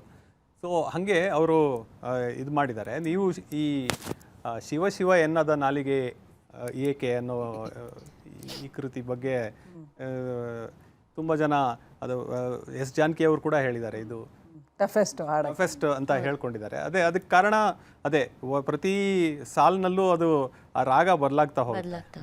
ಈಗ ನೋಡಿ, ಮೋಹನ ಕಲ್ಯಾಣಿ, ಶುದ್ಧ ಕಲ್ಯಾಣ್ ಅಂತ ರಾಗ, ಈಗ ಭುವನೇಶ್ವರಿಯ ನೆನೆ ಮಾನಸವೇ, ನೀವು ಅದು ಸ್ವಲ್ಪ ಅದರ ಲೈಟರ್ ಫಾರ್ಮ್ಸ್ ನೀವು ಬೇರೆ ಇದರಲ್ಲೂ ಕೇಳ್ಬೋದು. ಯಾವುದು ರಸಿಕ ಬುಲಮಾನ ಕೇಳ್ಬೋದು. ಆಮೇಲೆ ಇದು ಈ ಸಂಭಾಷಣೆ ಅದರಲ್ಲೂ ಕೇಳ್ಬೋದು. ಸಾರಿ ಟು ಇಂಟರಪ್ಟ್, ನೀವು ಕಳೆದ ಸಾರಿ ಕೂಡ ರಸಿಕ ಬಲ್ಮ ಬಗ್ಗೆ ಹೇಳಿದ್ರಿ. ರಸಿಕ ಬಲ್ಮ ಏನಾದರೂ ಒಂದೆರಡು ಲೈನ್ ಹಾಡ್ಬೋದು, ಅದು ಹೇಗೆ ಆ ಶೇಡೆ ಆಗ್ಬಿಡುತ್ತೆ ಅಂತ ನನಗೆ ರಾಗ ಒಂದೇ ರಾಗದಲ್ಲಿ ಬೇರೆ ಬೇರೆ ಸ್ವಲ್ಪ ಲೈಟರ್ ಅಂತ. ರಸಿಕ ಬಲ್ಮಾ ಹಾಯ್ ದಿಲ್ ಕ್ಯೂ ಲಗಾಯಾ ತುಸೆ ದಿಲ್ ಕ್ಯೂ ಲಗಾಯಾ. ಇನ್ಫ್ಯಾಕ್ಟ್ ಯಾವ ಜನ್ಮದ ಮೈತ್ರಿ ಕೂಡ, ಯಾವ ಜನ್ಮದ ಮೈತ್ರಿ. ನೀವು ಇದಾದ ತಕ್ಷಣ ನೀವು ಅದರ ತುಂಬಾ ಕ್ಲಾಸಿಕಲ್ ಆದಂತ ಕೇಳಬೇಕು ಅಂದ್ರೆ ನೀವು ಭುವನೇಶ್ವರಿಯ ಹಾಡಿದ್ರೆ ಅದು ಎಷ್ಟು ಹತ್ತತ್ರ ಇದೆ ಅಂತ ನಿಮ್ಗೆ ಕೇಳುತ್ತೆ. ಹಂಗೆ ಈ ಸಂಭಾಷಣೆ ಅನ್ನೋ ಹಾಡಿರ್ಬೋದು. ಆಮೇಲೆ ಬಯಲುದಾರಿ ಸಿನಿಮಾದಲ್ಲಿ ಬಾನಲ್ಲು ನೀನೆ ಭುವಿಯಲ್ಲು ನೀನೆ ಭುವನೇಶ್ವರಿಯ. ಸೊ ಇದೆಲ್ಲ ಬೇರೆ ಬೇರೆ ಶೇಡ್ಸ್ ಆಫ್ ಒಂದೇ ರಾಗ. ಆದ್ರೆ ಶಿವ ಶಿವ ಎನ್ನೋದ ನಾಲಿಗೆ ಏಕೆ ಇದೆಯಲ್ಲ, ಅದರಲ್ಲಿರೋ 2 ರಾಗಗಳು ಅಭೋಗಿ ಮತ್ತು ತೋಡಿ, ಅದನ್ನ ಲೈಟಾಗಿ ಮಾಡಿ ಎಲ್ಲೂ ನಾನು ಕೇಳಿಲ್ಲ. ಆ ಶುದ್ಧ ಕಲ್ಯಾಣ ಅಥವಾ ಮೋಹನ ಕಲ್ಯಾಣಿನ ಮಾಡ್ಕೊಂಡಂಗೆ. ಸೊ ಅದು ಕ್ಲಾಸಿಕಲ್ ಮ್ಯೂಸಿಕ್ಗೆ ಹೇಳಿ ಮಾಡಿಸಿದಂಥ ರಾಗಗಳು. ಆಮೇಲೆ ಆ 2 ರಾಗಗಳು ತುಂಬಾ ಗಂಭೀರವಾದಂತ, ತುಂಬಾ ಒಂದು ಭಯಂಕರ ರಾಗಗಳು, ಅದು ವೆರಿ ಹೆವಿ ರಾಗಗಳು. ಉದಾಹರಣೆಗೆ 2 ರಾಗದ ಸ್ಕೇಲ್ ಅಥವಾ ಇದನ್ನು ಆ ಹಾಡಿಂದ 2 ಲೈನ್ ಹಾಡ್ತೀನಿ. ಫಸ್ಟ್ ಅಭೋಗಿಯಿಂದ ಶುರುವಾಗತ್ತೆ. ಶಿವ ಶಿವ ಎನ್ನದ ನಾಲಗೆ ಏಕೆ, ಇದು ಅಭೋಗಿಯಲ್ಲಿ ಬಂದ್ರೆ ತರ ನನ ಶಿವ ಶಿವ ಎನ್ನದ, ಹೀಗೆ ಇಡೀ ಸಾಂಗ್ ಕೊನೆಯಲ್ಲಂತೂ ಆಲಾಪ ಸ್ವರಗಳೆಲ್ಲ ಒಂದ್ಸಲಿ ಅಭೋಗಿ, 2ನೇ ಸಾಲು ಮತ್ತೆ ತೋಡಿ, ಮತ್ತೆ ಅಭೋಗಿ, ಮತ್ತೆ ತೋಡಿ, ಮತ್ತೆ ಅಭೋಗಿ, ಮತ್ತೆ ತೋಡಿ, ಈ ಥರ ಆಗ್ತಾ ಹೋಗುತ್ತೆ. ಸೊ ನಂಗೆ ಅದು ನೆನೆಸ್ಕೊತಾ ಇದ್ರೆ ನನಗೆ ಗೂಸ್ ಬಂಪ್ಸ್ ಬರ್ತಾ ಇದೆ. ಈ ಹಾಡು ಒಂಥರ ಎಲ್ಲ ಸಿಂಗರ್ಸಿಗೆ ಚಾಲೆಂಜಿಂಗ್, ನೈಟ್ ಮೇರ್ ಎಲ್ಲದೂ ಹೌದು. ಹೆದರ್ಕೋತಾರೆ, ಯಾರು ಈ ಹಾಡನ್ನು ಹಾಡಲ್ಲ. ಸೊ ಇದ್ರದ್ದು ಹಿಂದೆ ಒಂದು ಸ್ಟೋರಿ ಇದೆ. ಜಾನಕಿ ಅಮ್ಮನವ್ರಿಗೆ ಕೂಡ ಈ ಹಾಡನ್ನು ಹಾಡಬೇಕು ಅಂತ ಅವ್ರಿಗೆ ಕರೆಸಿದಾಗ ಅವ್ರು ಈ ಹಾಡನ್ನು ಕೇಳಿ, ಅಯ್ಯೋ ನನ್ನ ಕೈಲಾಗಲ್ಲ ಈ ಹಾಡೋದಕ್ಕೆ ಅಂತ ಹೆದರ್ಕೊಂಡಿದ್ರಂತೆ. ಆಮೇಲೆ ಅವರು ಮ್ಯೂಸಿಕ್ ಡೈರೆಕ್ಟರ್ ಹೇಳಿದ್ರಂತೆ, ನಿನ್ನ ಕೈಲಲ್ಲದೆ ಇನ್ಯಾರ ಕೈಲೂ ಈ ಹಾಡು ಹಾಡೋಕ್ಕಾಗಲ್ಲ, ಅದಕ್ಕೆ ನಿನ್ನನ್ನು ಕರೆಸಿರೋದು ಅಂತ ಅಂದ್ಬಿಟ್ಟು. ಆಮೇಲೆ ಹಾಗಿದ್ರೆ ನಂಗೆ ಸ್ವಲ್ಪ ಟೈಮ್ ಕೊಡಿ ಅಂದ್ಬಿಟ್ಟು ಕೃಷ್ಣನನ್ನು ನೆನೆಸ್ಕೊಂಡು ನಾವು ಅವ್ರ ಮನೆಗೆ ಹೋಗಿ ಅವ್ರ ಹತ್ರ ಮಾತಾಡ್ತಿದ್ದಾಗಲೂ ಅವ್ರು ಅದೇ ಹೇಳಿದರು, ನಾನಲ್ಲ ಹಾಡಿರೋದು, ಕೃಷ್ಣ ಹಾಡಿರೋದು ಅಂತಂದರು. ಸೊ ಅವರನ್ನು ನೆನೆಸ್ಕೊಂಡು ಅದನ್ನು ಕಲಿತು ಮತ್ತೆ ಹಾಡಿರೋದವರು ಸ್ವಲ್ಪ ಸಮಯ ತಗೊಂಡು. ಹಾಗೆ ಅಷ್ಟೇ ಘನವಾದ ಭೈರವಿನಲ್ಲಿ 2 ಕನಸು ಸಿನಿಮಾದಲ್ಲಿ ಇಂದು ಏನಗೆ ಗೋವಿಂದ, ಅದರಲ್ಲೂ ಅಷ್ಟೇ ಚೇಂಜ್ ಆಗುತ್ತೆ 2ನೇ ಚರಣದಲ್ಲಿ ಬರುತ್ತೆ. ಹೌದು, ಅದೆಲ್ಲ ಅಂದ್ರೆ ಕ್ಲಾಸಿಕಲ್ ಮ್ಯೂಸಿಕ್ ಅಲ್ಲಿ ರಾಗಮಾಲಿಕೆ ಈ ಥರದ್ದೇನಾದರೂ ಹಾಡಿದಾಗ ಅಥವಾ ಮಾಡುವಂಥ ಕೆಲವು ಏನಂತಾರೆ ಅದು ಪ್ರಯೋಗಗಳನ್ನ, ಎಸ್ಪೆಷಲಿ ಇಂದು ಏನಗೆ ಗೋವಿಂದ 2ನೇ ಚರಣ ಆದ್ಮೇಲೆ ಪಲ್ವಿಗೆ ಬರೋದು ತುಂಬಾ ಕಷ್ಟ ಸರ್ ಎಲ್ಲರಿಗೂ. ಯಾವ ರೀತಿನಲ್ಲಿ? ಧಾರುಣಿಯೋಳು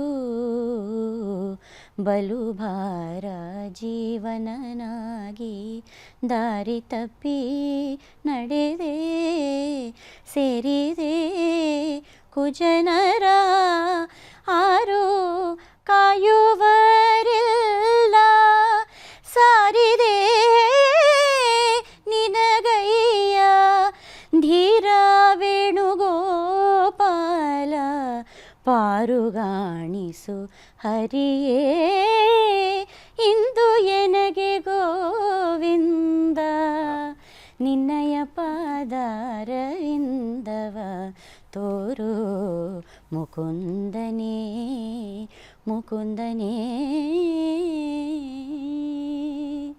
ತುಂಬಾ ಜನ ಕನ್ಫ್ಯೂಸ್ ಆಗುತ್ತೆ. ಜಾನಕಮ್ಮನವ್ರ ರೀತಿನಲ್ಲಿ ಅರ್ಚನಾ ಅವರು ಕೂಡ ನಮಗೆ ಗೂಸ್ ಬಂಪ್ಸ್ ಕೊಡ್ತಾ ಇದ್ದಾರೆ. ನಿಜವಾಗ್ಲೂ ಶಿಫ್ಟ್ ಇದೆಯಲ್ಲ, ಅಪ್ಪ ರಾಘವೇಂದ್ರ ಸ್ವಾಮಿಗಳ ಕೃತಿ ಅದು. ಹೌದು ಹೌದು, ಸಿನಿಮಾಗೆ ಅಳವಡಿಸ್ಕೊಂಡಿದ್ದಾರೆ. ಅಲ್ಲ, ಯಾರೇ ಕೇಳಿದ್ರು ಆ ಕ್ಷಣ ಒಂದು ಸ್ವಲ್ಪ ಭಕ್ತಿ ಭಾವ ಮನದಲ್ಲಿದ್ರೆ ಅದ್ರ ಜೊತೆ ಅನುರಣಿಸಿ ಕಣ್ಣೀರು ಬರುತ್ತೆ. ಹೌದು. ಅದೇ ಥರ ಬಿಸಿಲಾದರೇನು ಮಳೆ ಆದರೇನು ಹಾಡಿರ್ಬೋದು. ಎಸ್ಪೆಷಲಿ ಲಕ್ಷ್ಮಿಗೆ ಹಾಡಿರೋವಂಥ ಆ ವೇದನೆಯ ಹಾಡುಗಳು. ಯಾವುದೇ ಹೆಣ್ಣು, ಸಾಮಾನ್ಯ ಮಧ್ಯಮ ವರ್ಗದ ಕಷ್ಟಗಳನ್ನು ನೋಡಿರುವಂಥ ಯಾವುದೇ ಹೆಣ್ಮಗಳು ಮನೆಯಲ್ಲಿ ರೇಡಿಯೋದಲ್ಲಿ ಅದನ್ನು ಕೇಳ್ತಾ ಇದ್ರೆ ತನ್ನ ಮನದಾಳವನ್ನೇ ಇವರು ಬಿಂಬಿಸಿದಾರೇನೋ ಅನ್ನೋಷ್ಟರ ಮಟ್ಟಿಗೆ, ಮತ್ತು ಲಕ್ಷ್ಮಿಯವರ ಅಭಿನಯಕ್ಕೂ ಅದು ಅಷ್ಟೇ ಚೆನ್ನಾಗಿ ಸೂಟ್ ಆಗ್ತಾ ಇತ್ತು. ಆ ಹಾಡುಗಳ ಭಾವ ಎಲ್ಲ ನೆನ್ಪು ಮಾಡ್ಕೊಳ್ಬೋದು ಆ ಥರದ್ದು ಯಾವುದಾದ್ರು. ಸೊ ನೀವೀಗ ಹೇಳ್ತಾ ಇದ್ರಿ ಲಕ್ಷ್ಮೀ ಅಮ್ಮನವರಿಗೆ. ಲಕ್ಷ್ಮೀ ಅಮ್ಮನವರು ಜಾನಕಿ ಅಮ್ಮನವರು ತುಂಬ ನೆನೆಸ್ಕೋತಾರೆ. ಈಗ ನಾನು ಆವಾಗಲೇ ಹೇಳಿದ್ನಲ್ಲ, ಕೆಲವರು ಇಟ್ಸ್ ಲೈಕ್ ಈಗ ರಾಜ್ ಕಪೂರ್ ಅವ್ರಿಗೆ ಹೇಗೆ ಮುಖೇಶ್ ಅವರು ಒಂದು ದೇಹ ಆದರೆ ಒಂದು ಆತ್ಮ ಅಂತ ಹೇಳ್ತಾ ಇದ್ರು, ಹಾಗೆ ಲಕ್ಷ್ಮೀ ಅಮ್ಮ ಅವ್ರು ಹೇಳ್ತಾರೆ ಜಾನಕಿ ಅಮ್ಮ ಅವರು ಒಂಥರ ನನ್ನ ಆತ್ಮ ಇದ್ದ ಹಾಗೆ ಅಂತ ಅಂದ್ಬಿಟ್ಟು. ಸೊ ವಿಷ್ಣುವರ್ಧನ್ ಅವ್ರು ಹೇಗೆ SP ಬಾಲಸುಬ್ರಹ್ಮಣ್ಯಂ ಅವರು ನಾನು ದೇಹ ಅವ್ರ ಆತ್ಮ ಅಂತ ಹೇಳ್ತಾರಲ್ಲ, ಹಾಗೆ ರಾಜ್ಕುಮಾರ್ PB ಶ್ರೀನಿವಾಸ್, ಹಾಗೆ we get to see a lot of combination ನಮ್ಮ ಫೀಲ್ಡಲ್ಲಿ. ಹಾಗೆ ಲಕ್ಷ್ಮೀ ಅಮ್ಮನವರು ಒಮ್ಮೆ ನಿನ್ನನ್ನು ಕಣ್ತುಂಬ, ಕಾಣುವ ಆಸೆಯಲ್ಲಿರುವೆ, ಅದು ಹೂವಿಂದ ಹೂವಿಗೆ ಹಾರುವ ದುಂಬಿ, ಎಷ್ಟು ಸುಂದರವಾದ ಹಾಡುಗಳೆಲ್ಲ ಲಕ್ಷ್ಮೀ ಅಮ್ಮನವ್ರಿಗೆ ಹಾಡಿದ್ದಾರೆ.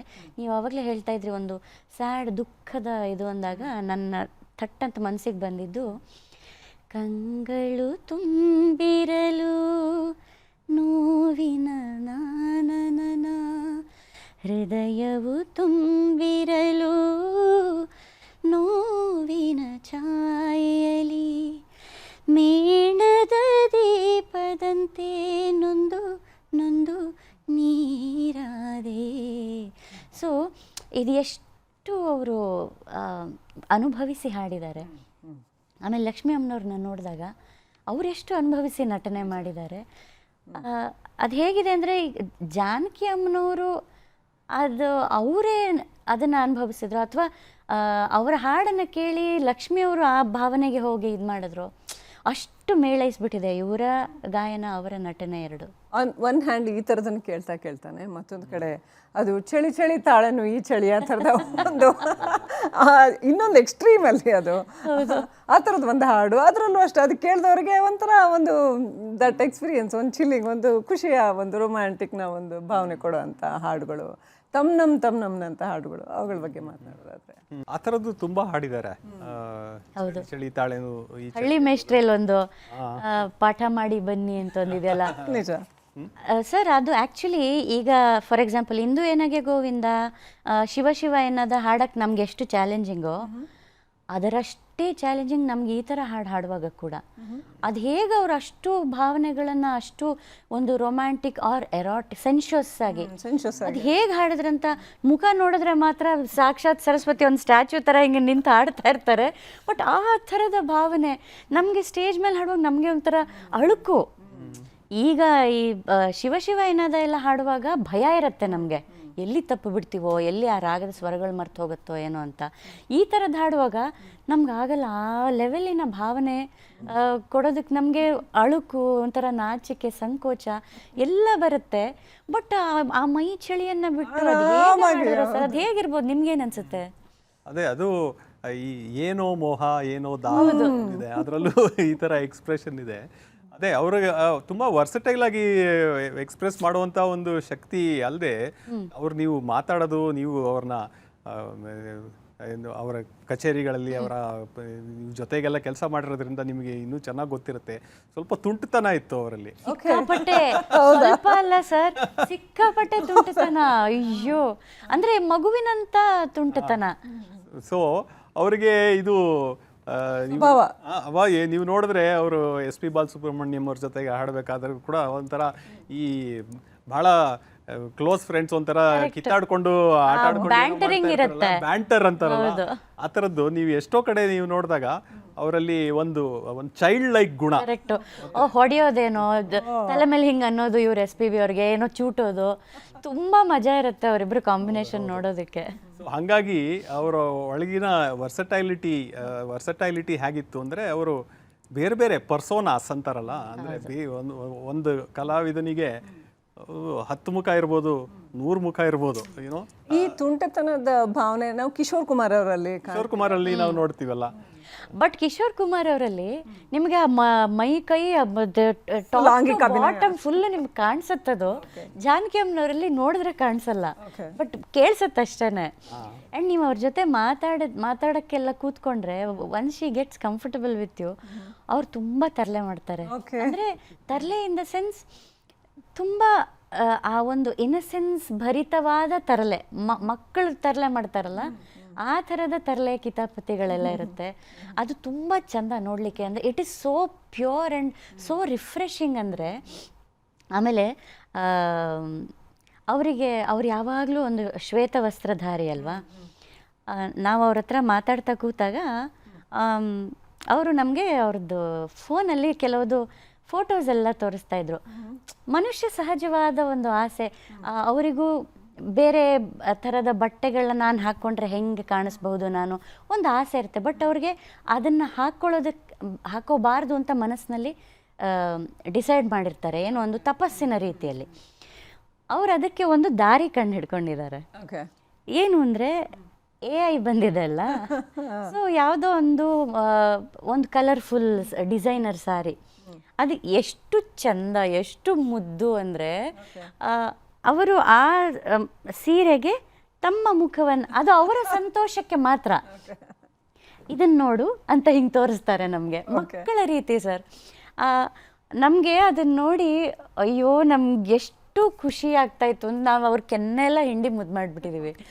ಅಷ್ಟು ಮುದ್ದು ಮುದ್ದು ಮುಗ್ಧತೆ. ನಾನು ಹೀಗೆ ನನಗೇನು ಆ ಬಟ್ಟೆನ ಹಾಕ್ಕೋಬೇಕು ಅಂತೇನಿಲ್ಲ, ನಾನು ಹೀಗೆ ನೋಡಿ ಎಷ್ಟು ಚೆನ್ನಾಗಿ ಕಾಣಿಸ್ತಾ ಇದ್ದೀನಿ ನೋಡು ನಾನು ಈ ಸೀರೆಯಲ್ಲಿ, ನೋಡಿ ಈ ಡಿಸೈನರ್ ಸೀರೆಯಲ್ಲಿ ಎಷ್ಟು ಚೆನ್ನಾಗಿ ಕಾಣ್ತಾ ಇದ್ದೀನಿ ಅಂತ ಅದೆಲ್ಲ ಫೋಟೋಸು ತಾವೇ ಏನೋ ಎಡಿಟ್ ಮಾಡಿ ಇಟ್ಕೊಂಡಿದ್ದಾರೆ. ಆಮೇಲೆ ಕೃಷ್ಣ ರಾಧೆ ಅದು ಇದಕ್ಕೆಲ್ಲ ಅವರ ಗಂಡನ ಮುಖ ಅದಕ್ಕೆ ಪೇಸ್ಟು, ರಾಧೆ ಇದಕ್ಕೆ ನೋಡು ಇದು ನನ್ನ ಕೃಷ್ಣ, ಇದು ನಾನು ರಾಧೆ ಅಂತ ತೋರಿಸ್ತಾರೆ. ತುಂಬ ಚಂದ ಇದು. ಈ ಯಾವುದಾದ್ರೂ ಒಂದು ಹಾಡು ನೆನ್ಪು ಮಾಡ್ಕೋಬೋದಾ? ತಮ್ ಇರ್ಬೋದು ಅಥವಾ ಚಳಿ ಚಳಿ ಇರ್ಬೋದು, ನಿಮ್ಗೆ ಯಾವುದು ಅದರಲ್ಲಿ ಆ ಥರದ ಹಾಡುಗಳು ನಿಮ್ಗೆ ಯಾವುದು ಇಷ್ಟನೋ ಅದು ಹೇಳ್ಬೋದಾ?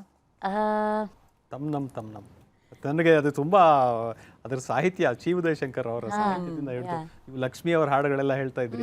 ಪಿ ಶ್ರೀನಿವಾಸ್ ಜೊತೆ ಆ ಕಾಂಬಿನೇಷನ್ ಅದು ಕರೆಕ್ಟ್.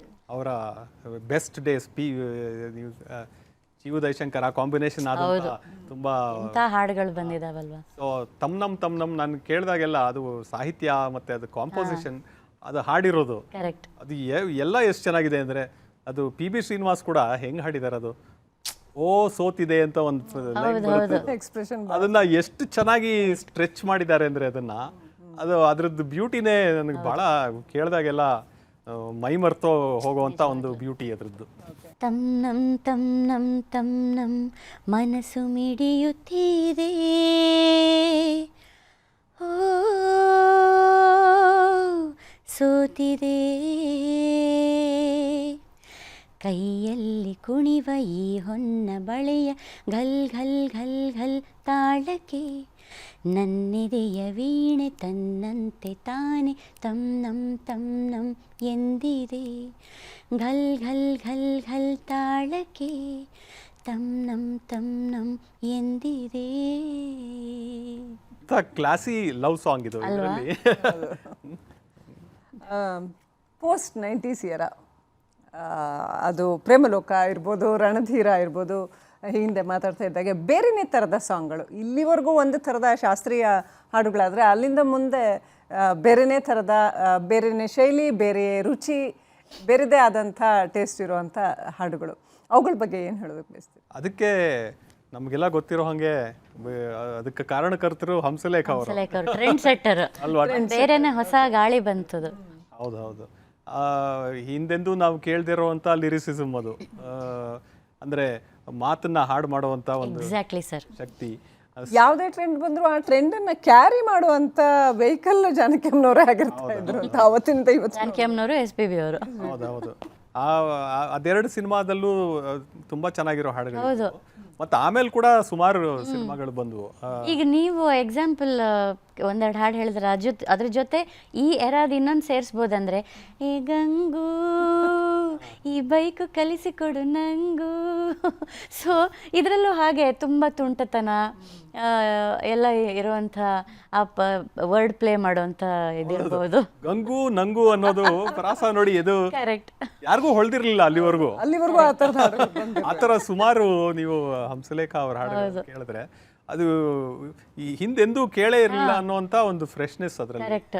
ಆ್ಯಂಡ್ ಹಂಸಲೇಖ ಸರ್ ಅವರ ಒಂದು ಬಿಗ್ಗೆಸ್ಟ್ ಪ್ಲಸ್ ಪಾಯಿಂಟ್ ಏನಿತ್ತು ಅಂತಂದರೆ, ನನಗನ್ಸೋ ಪ್ರಕಾರ ಸಾಹಿತ್ಯ ಸಂಗೀತ ಎರಡೂ ಅವರೇ ಮಾಡ್ತಿದ್ದಿದ್ರಿಂದ ಅವರು ಬೇಕಾದ ಹಾಗೆ ಅದರಲ್ಲಿ ಆಟ ಆಡುವಂಥ ಒಂದು ಅವರಿಗೆ ಒಂದು ಫ್ರೀಡಮ್ ಆಗಲಿ, ಒಂದು ಆ ಎಕ್ಸಲೆನ್ಸ್ ಆಗಲಿ ಇತ್ತು. ಆ್ಯಂಡ್ ಇಂಥ ಗಾಯಕರು ಬೇರೆ ಸಿಕ್ಬಿಟ್ರೆ ಕೇಳಬೇಕು. ಅವ್ರಿಗೆ ಆಳವಾದ ಈ ಸಾಹಿತ್ಯದ ಹೌದು ಜ್ಞಾನ, ಅದರ ಅಧ್ಯಯನ ಅದೆಲ್ಲ ಇದ್ದೂ ಅದ್ರ ಜೊತೆಗೆ ಈ ಒಂಥರ ಮಾಸ್ ಟೇಸ್ಟ್ ಕೂಡ ಇತ್ತು. ಅದು ಈ ಭೂಮಿ ಬಣ್ಣದ ಬುಗುರಿ ಅಂತ ಫಿಲಾಸಫಿ ಕೂಡ ಬರೀತಾರೆ. ಆ್ಯಂಡ್ ಎ ಗಂಗು ಥರದ ಒಂದು ಕೀಟ್ಲೆ ಮಾಡುವಂಥ ಹಾಡನ್ನು ಕೂಡ ಬರೆದು ಕಂಪೋಸ್ ಮಾಡ್ತಾರೆ. ಅಂದರೆ ರೇಂಜ್ ನೋಡಿ, ಆಸ್ ಅ ಸಿಂಗರ್ ಆಶ್ಚರ್ಯ ಆಗೋದು, ಅದು ಶಿವ ಶಿವ ಇಂದ ಹಿಡಿದು ಜಯಗೌರಿಯಿಂದ ಆರಂಭವಾಗಿರ್ತಕ್ಕಂಥ ಮ್ಯೂಸಿಕಲ್ ಜರ್ನಿನಲ್ಲಿ ಅವ್ರಿಗೆಲ್ಲೂ ರೆಸಿಸ್ಟೆನ್ಸೇ ಇಲ್ಲ ಅಂತ, ಇದನ್ನ ನಾನು ಹಾಡಬಾರ್ದು ಅಥವಾ ಇದು ಬೇರೆ ಥರದ್ದು, ಇದು ಈ ಕಾಲದ್ದು, ಆ ಭಿನ್ನತೆಗಳಿಗೆ ನಾದವೇ, ಎಲ್ಲವೂ ನಾದವೇ ಅಷ್ಟೇ. ಅವ್ರಿಗೆ ಸಂಗೀತ ಒಂದು ಹಾಡು ಅಷ್ಟೇನೆ. And she loved challenges. Okay. ಅವರಿಗೆ ಒಂದ್ಸಲಿ ಹೇಳ್ತಾ ಇದ್ರು, ನನಗೆ ಯಾರು ನಿನ್ನ ಕೈಲಿ ಇದಾಗಲ್ಲ ಅಂತ ಹೇಳ್ಬಾರ್ದಂತೆ. ಹಂಗೆ ಹೇಳಿಬಿಟ್ರೆ ಅದು ಮಾಡಿ ತೋರಿಸೋವರೆಗೂ ಅವ್ರು ಸುಮ್ಮನೆ ಇರಲ್ಲ. ಸೊ ಹಾಗೆ ಅವ್ರಿಗೆ ನನ್ನ ಕೈಲಿ ಇದಾಗಲ್ಲ, ನಾನು ಇದನ್ನು ಹಾಡಲ್ಲ ಅಂತ ಲಿಮಿಟೇಷನ್ಸೇ ಇಲ್ಲ ಅವರಿಗೆ. ಸೊ ಯಾವ ರೀತಿಯ ಹಾಡನ್ನು ಅವರಿಗೆ ಕೊಟ್ಟರು ಅದರಲ್ಲೂ ಸ್ವರಗಳೇ, ಅದು ಒಂದು ರಾಗದಲ್ಲೇ ಆಧಾರಿತವಾಗೇ ಇರುತ್ತೆ. ಅದಕ್ಕೆ ಜಸ್ಟಿಸ್ ಒದಗಿಸ್ಬೇಕಷ್ಟೇ. ಆಮೇಲೆ ಅದು ಕೆಲವು ವೃತ್ತಿಗಳಲ್ಲಿ ಇದು ಬರುತ್ತೆ ಅಂತ ಕಾಣುತ್ತೆ. ಈಗ ಆಕ್ಟರ್, ನನಗೆ ಬೇರೆ ಬೇರೆ ಥರ ಪಾತ್ರಗಳು ಮಾಡಬೇಕು, ನನಗೆ ತದ್ವಿರುದ್ಧವಾದ ಪಾತ್ರಗಳು ಮಾಡಬೇಕು ಅನ್ನೋದು ಒಂದು ಆಸೆ ಇರುತ್ತೆ. ಸೊ ಹಾಗೆ ಈಗ ನಿಮಗೆ ಪತ್ರಕರ್ತರು ಕೂಡ ಬೇರೆ ಬೇರೆ ತರ ಸ್ಟೋರೀಸ್ ಮಾಡಬೇಕು ನನಗೆ ಇದು ಮಾಡಕ್ಕಾಗಲ್ಲ ಅಂತ ನೀವು ಹೇಳ್ತಾ ಇದ್ದೀರಾ, ನಾನು ಮಾಡಿ ತೋರಿಸ್ತೀನಿ. ಒಳ್ಳೆ ಎಕ್ಸಾಂಪಲ್ ಕೊಟ್ಟರು. ನೀವು ಮಾಡೇ ಮಾಡ್ತಿರಲ್ಲ.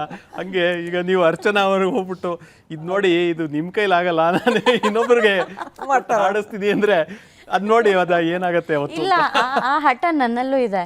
ನನ್ಗೆ ಯಾರು ನಿನ್ ಕೈಲಿ ಆಗಲ್ಲ ಇದು ಅಂತ ಹೇಳ್ಬಾರ್ದು, ಅದ್ ಹೇಳ್ಬಿಟ್ರೆ ಮತ್ತೆ ಮಾಡೋ. ಹೌದು, ಆಕ್ಚುಲಿ ಅರ್ಚನಾ ಅವ್ರಿಗೆ ತುಂಬಾ ಟಫೆಸ್ಟ್ ಚಾಲೆಂಜಿಂಗ್. ನಂಗೆ ಒಳಗೊಳಗೆ ಯಾರಿಗೂ ಹೇಳಲ್ಲ ಚೆನ್ನಾಗಿ ಆಡ್ತೀನಿ, ಆದ್ರೂ ನನಗೆ ನನ್ನ ಮನ್ಸೊಳಗೆ ಗೊತ್ತು ನಂಗೆ ತುಂಬಾ. ಆಲ್ಸೋ ನಿಮಗೆ ಆ ರೇಂಜ್ ಬೇಕು ಅಂತ ನಿಮ್ಮ ಬೇಕು. ಹೌದು, ಪ್ರತಿಯೊಬ್ಬ ಕಲಾವಿದರು ಯಾವುದೇ ಪ್ರೊಫೆಷನ್ ಇರ್ಬೋದು, ಆ್ಯಂಡ್ ಎಸ್ಪೆಷಲಿ ಕಲೆ ಕ್ಷೇತ್ರಕ್ಕೆ ಬಂದಾಗ ಪ್ರತಿಯೊಬ್ಬ ಕಲಾವಿದರು ಅವರ ನಿರಂತರ ಸ್ಟ್ರಗಲ್ ಏನಿರುತ್ತೆ ಅಂದರೆ ನಾನು ವರ್ಸಿಟೈಲ್ ಆಗಬೇಕು. ಯಾವ ಹಾಡು ಜಾನಕಿ ಅಮ್ಮನವ್ರದ್ದಾದ್ರೆ ಯಾವ ಹಾಡು ನಿಮ್ಗೆ ಅಂಥದ್ದೊಂದು ಚಾಲೆಂಜನ್ನು ತಂದೋಡಿದೆ? ಅದೇಪ್ಪ ಶಿವ ಶಿವ ಎನ್ನುವ, ಅದು ನನಗೆ ನೈಟ್ ಮೇರೆ ಅದು.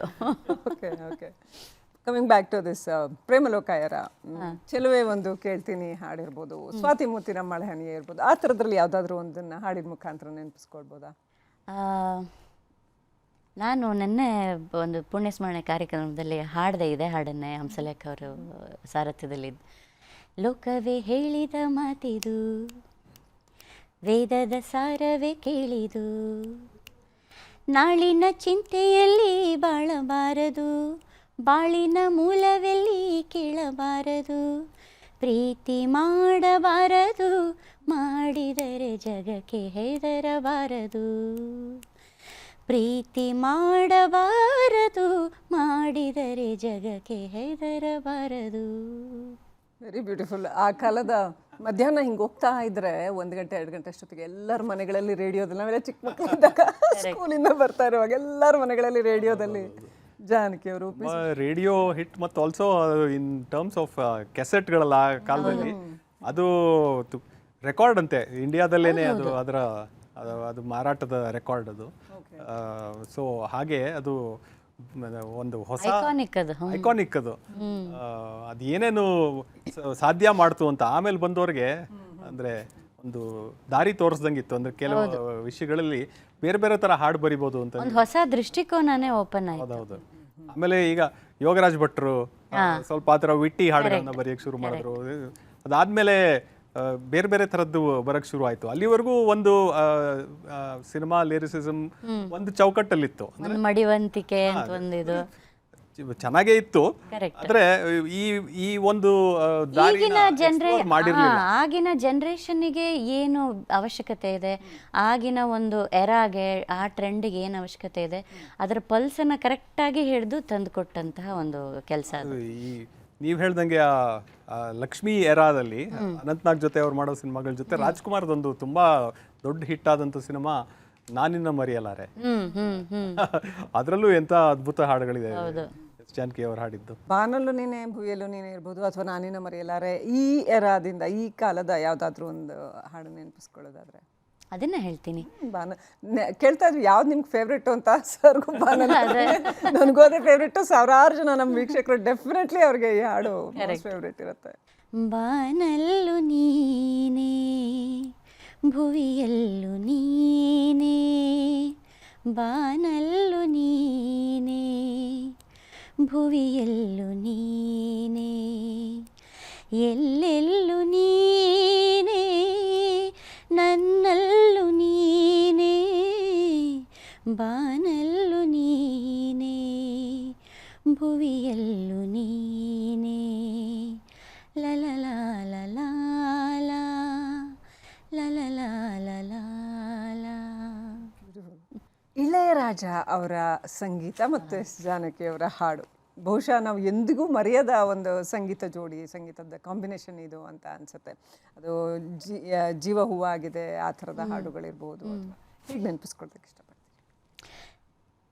ನಾನು ಬಾಲು ಸರ್ ಅವ್ರ ಜೊತೆ ಎಷ್ಟು ವೇದಿಕೆಗಳಲ್ಲಿ ಹಾಡಿದ್ನೋ ಅದರಲ್ಲೆಲ್ಲ ಖಡಾಖಂಡಿತವಾಗಿ ಆ ಲಿಸ್ಟಲ್ಲಿ ತೆಗೆದು ಹಾಕಕ್ಕೆ ಸಾಧ್ಯವೇ ಇಲ್ಲ ಅನ್ನೋಂಥ ಹಾಡುಗಳಲ್ಲಿ ಇರ್ತಾ ಇದ್ದಿದ್ದು ಜೊತೆಯಲ್ಲಿ ನಗು ಅನಯನ, ಆಮೇಲೆ ಹಾಗೆ ತಗೊಳ್ತಾ ಹೋದರೆ ನಗು ಎಂದಿದೆ ಮಂಜಿನ ಬಿಂದು, ಆಮೇಲೆ ಏನೇ ಕೇಳು ಕೊಡುವೆ ನಿನಗೆ ನಾನೀಗ ಅದಿರ್ಬೋದು.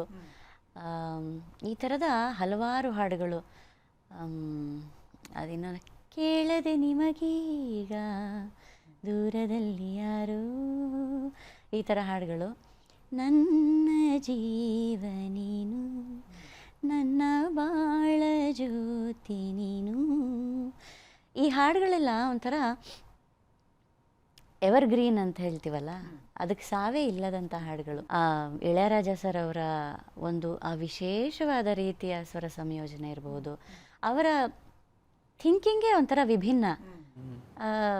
ಸಡನ್ನಾಗಿ ಅಲ್ಲಿ ಒಂದು ಸ್ಯಾಡ್ ಪಾರ್ಟ್ ಬರುತ್ತೆ, ನನ್ನ ಜೀವ ನೀನು ಅಲ್ಲಿ ತಾರರ ಅಂತ ಹೋಗ್ತಾ ಇರುತ್ತೆ. ಇದ್ದಕ್ಕಿದ್ದಂಗೆ ನಾನನ ತಾರರ ನಾನನ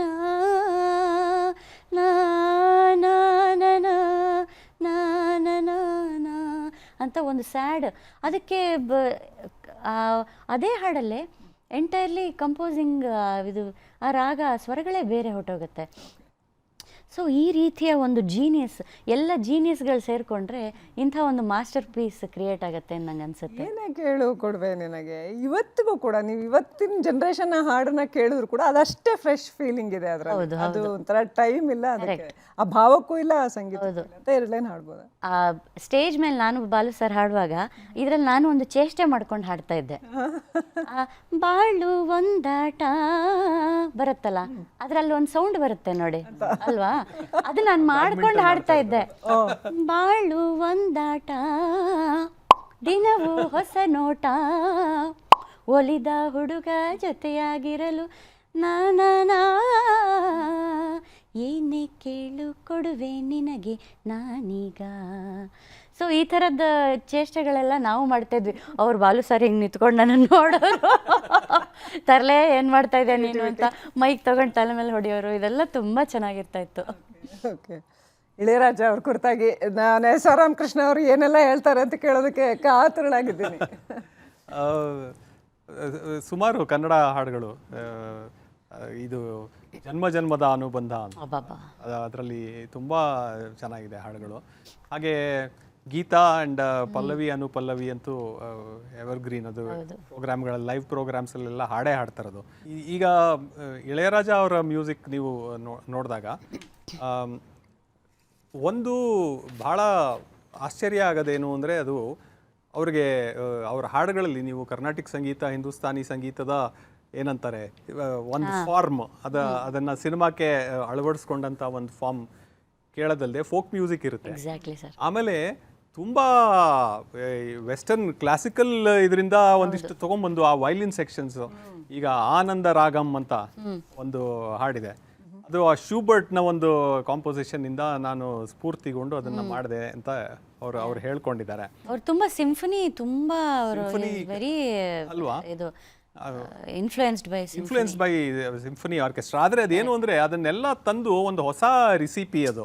ಹೌದು, ಅದನ್ನ ಬರೀ ಅದು ಅಂತ ಕೇಳಕ್ಕಾಗಲ್ಲ, ಬರೀ ಇದು ಅಂತ ಕೇಳಕ್ಕಾಗಲ್ಲ. ಅದರದ್ದೆಲ್ಲ ಅಮಾಲ್ಗಮೇಷನ್ ಮಾಡಿ ಜನರಿಗೆ, ಕಾಮನ್ ಲಿಸ್ನರಿಗೆ ಮುಟ್ಟೋ ಥರ ಕೊಡೋಕ್ಕಾಗೋದು ತುಂಬ ಅಪರೂಪ ಸರ್. ಒಂದು ಎಲ್ಲ ಬಗೆಯ ಖಾದ್ಯಗಳಿರುವ ಬಾಳೆಲೆ ಊಟ. ಆಮೇಲೆ ಅದು ಅದ್ರದ್ದೊಂದು ಸಿಗ್ನೇಚರ್ ಸ್ಟೈಲ್ ಅದು. ನೀವು ಅದು ಕೇಳಿದ್ರೆ ಅದು ಅವರೇ ಮಾಡಿರೋದು ಅಂತ ಗೊತ್ತಾಗತ್ತದು.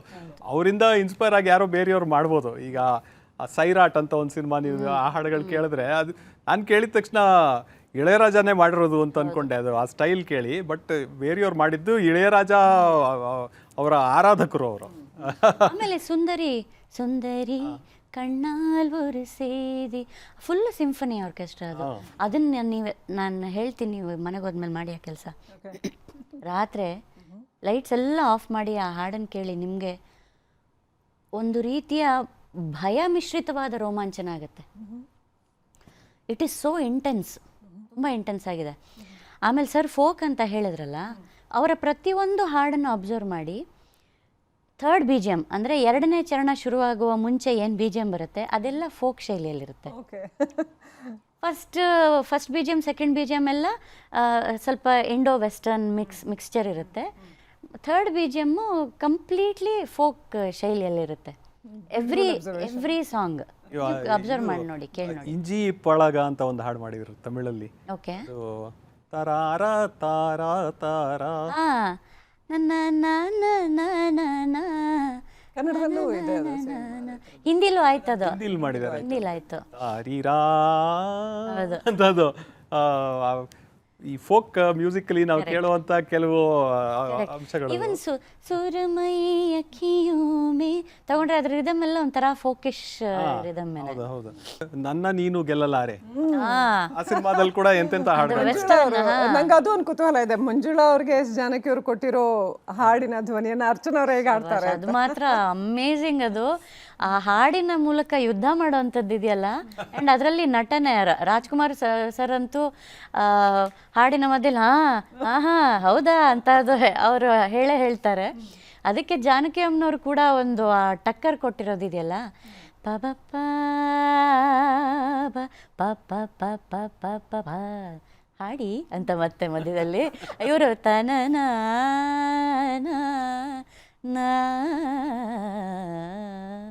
ಆಮೇಲೆ ನನ್ನ ನೀನು ಗೆಲ್ಲಲಾರೆ ಅಂತ ಅವರು ಕೂಡ ತಿಳಿದು ತಿಳಿದು ಛಲವೇತಕೆ ಎಲ್ಲರೆದುರು ಮಾನ ಹೋಗಿ ಕೊನೆಗೆ ಮನೆಗೆ ಓಡುವೆ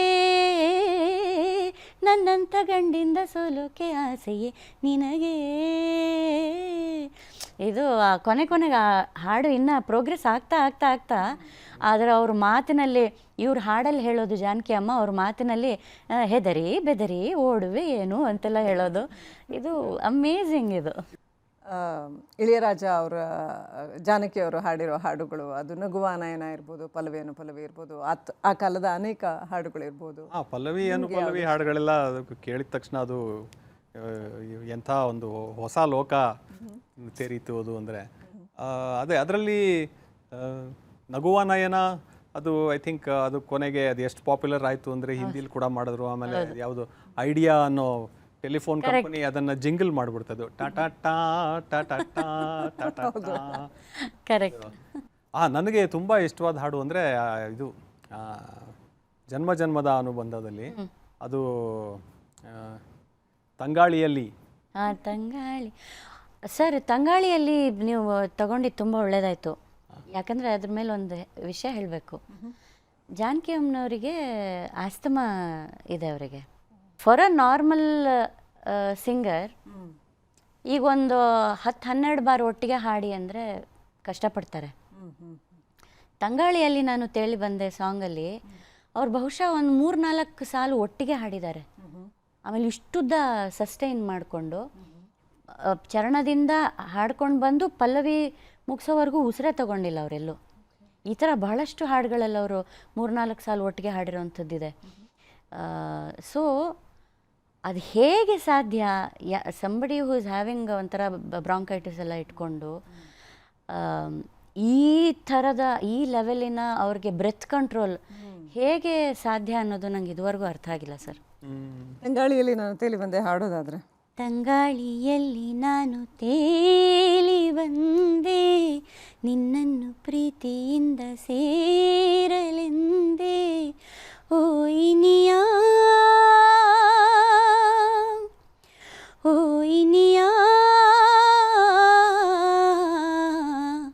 ನಿನ್ನನ್ನು ಸೇರಲು ಬಾಬಾ ನನ್ನನ್ನು ಸೇರಲು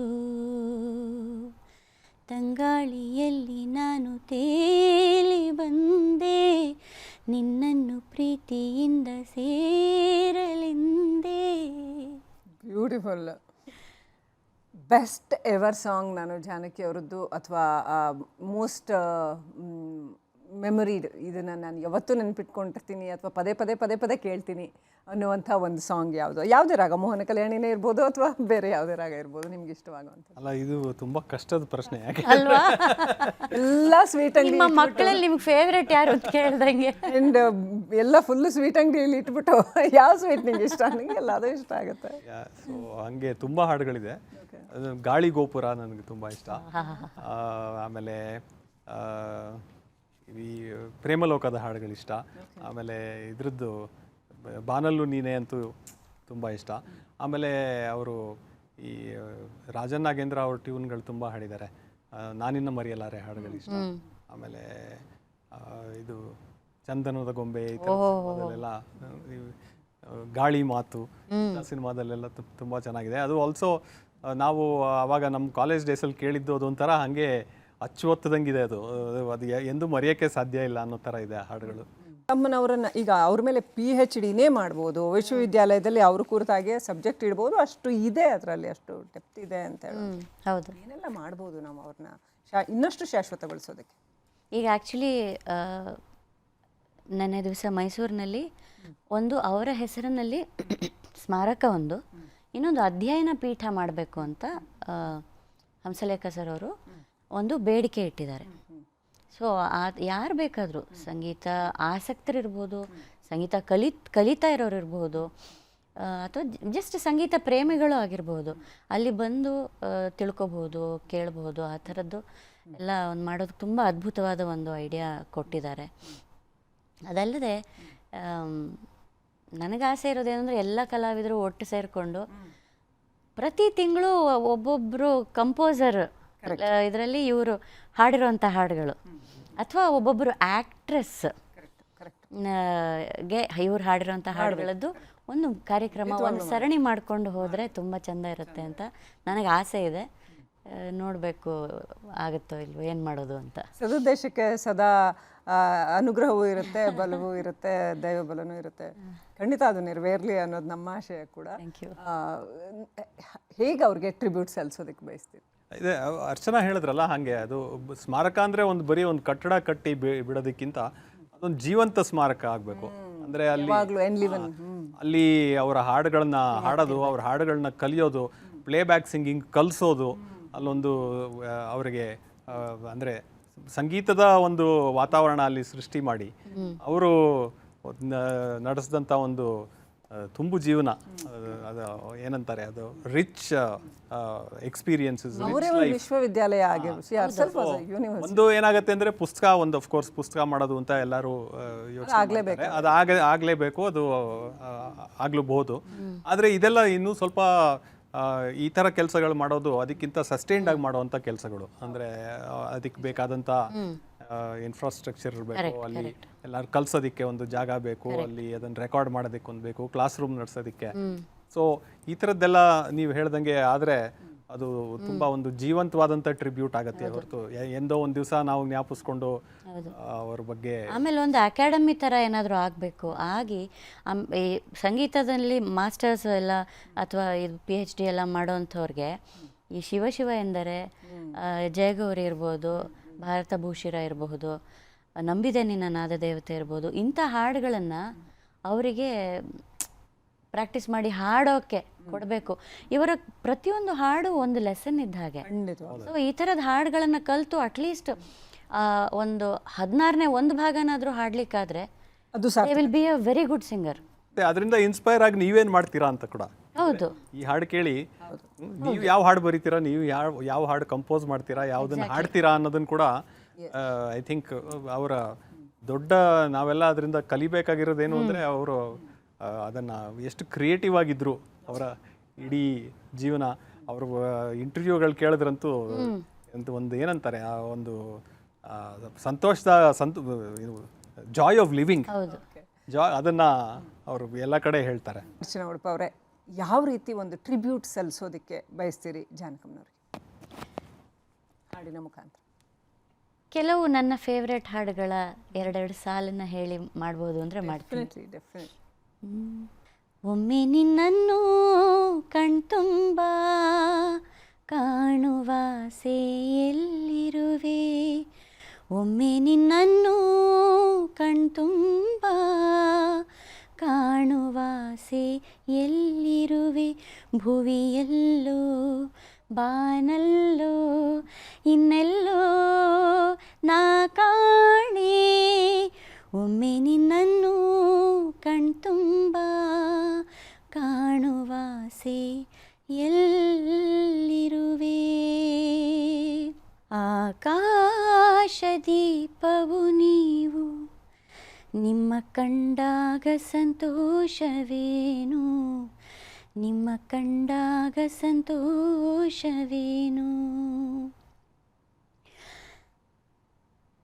ಗಾಳಿಗೋಪುರ ನಿನ್ನ ಶಾತೀರ, ಗಾಳಿ ಗೋಪುರ ನಿನ್ನ ಶಾತೀರ, ನಾಳೆ ಕಾಣುವ ಸುಖದ ವಿಚಾರ, ಗಾಳಿಗೋಪುರ ನಂಬಿದೆ ನಿನ್ನ ನಾದ ದೇವತೆಯೇ, ಅಭಿಮಾನ ತಳಿದ ತಾಯೇ ಭಾರತಿಯೇ, ನಂಬಿದೆ ನಿನ್ನ ನಾದ ದೇವತೆಯೇ, ಅಭಿಮಾನ ತಳಿದ ತಾಯೇ ಭಾರತಿಯೇ, ನಂಬಿದೆ.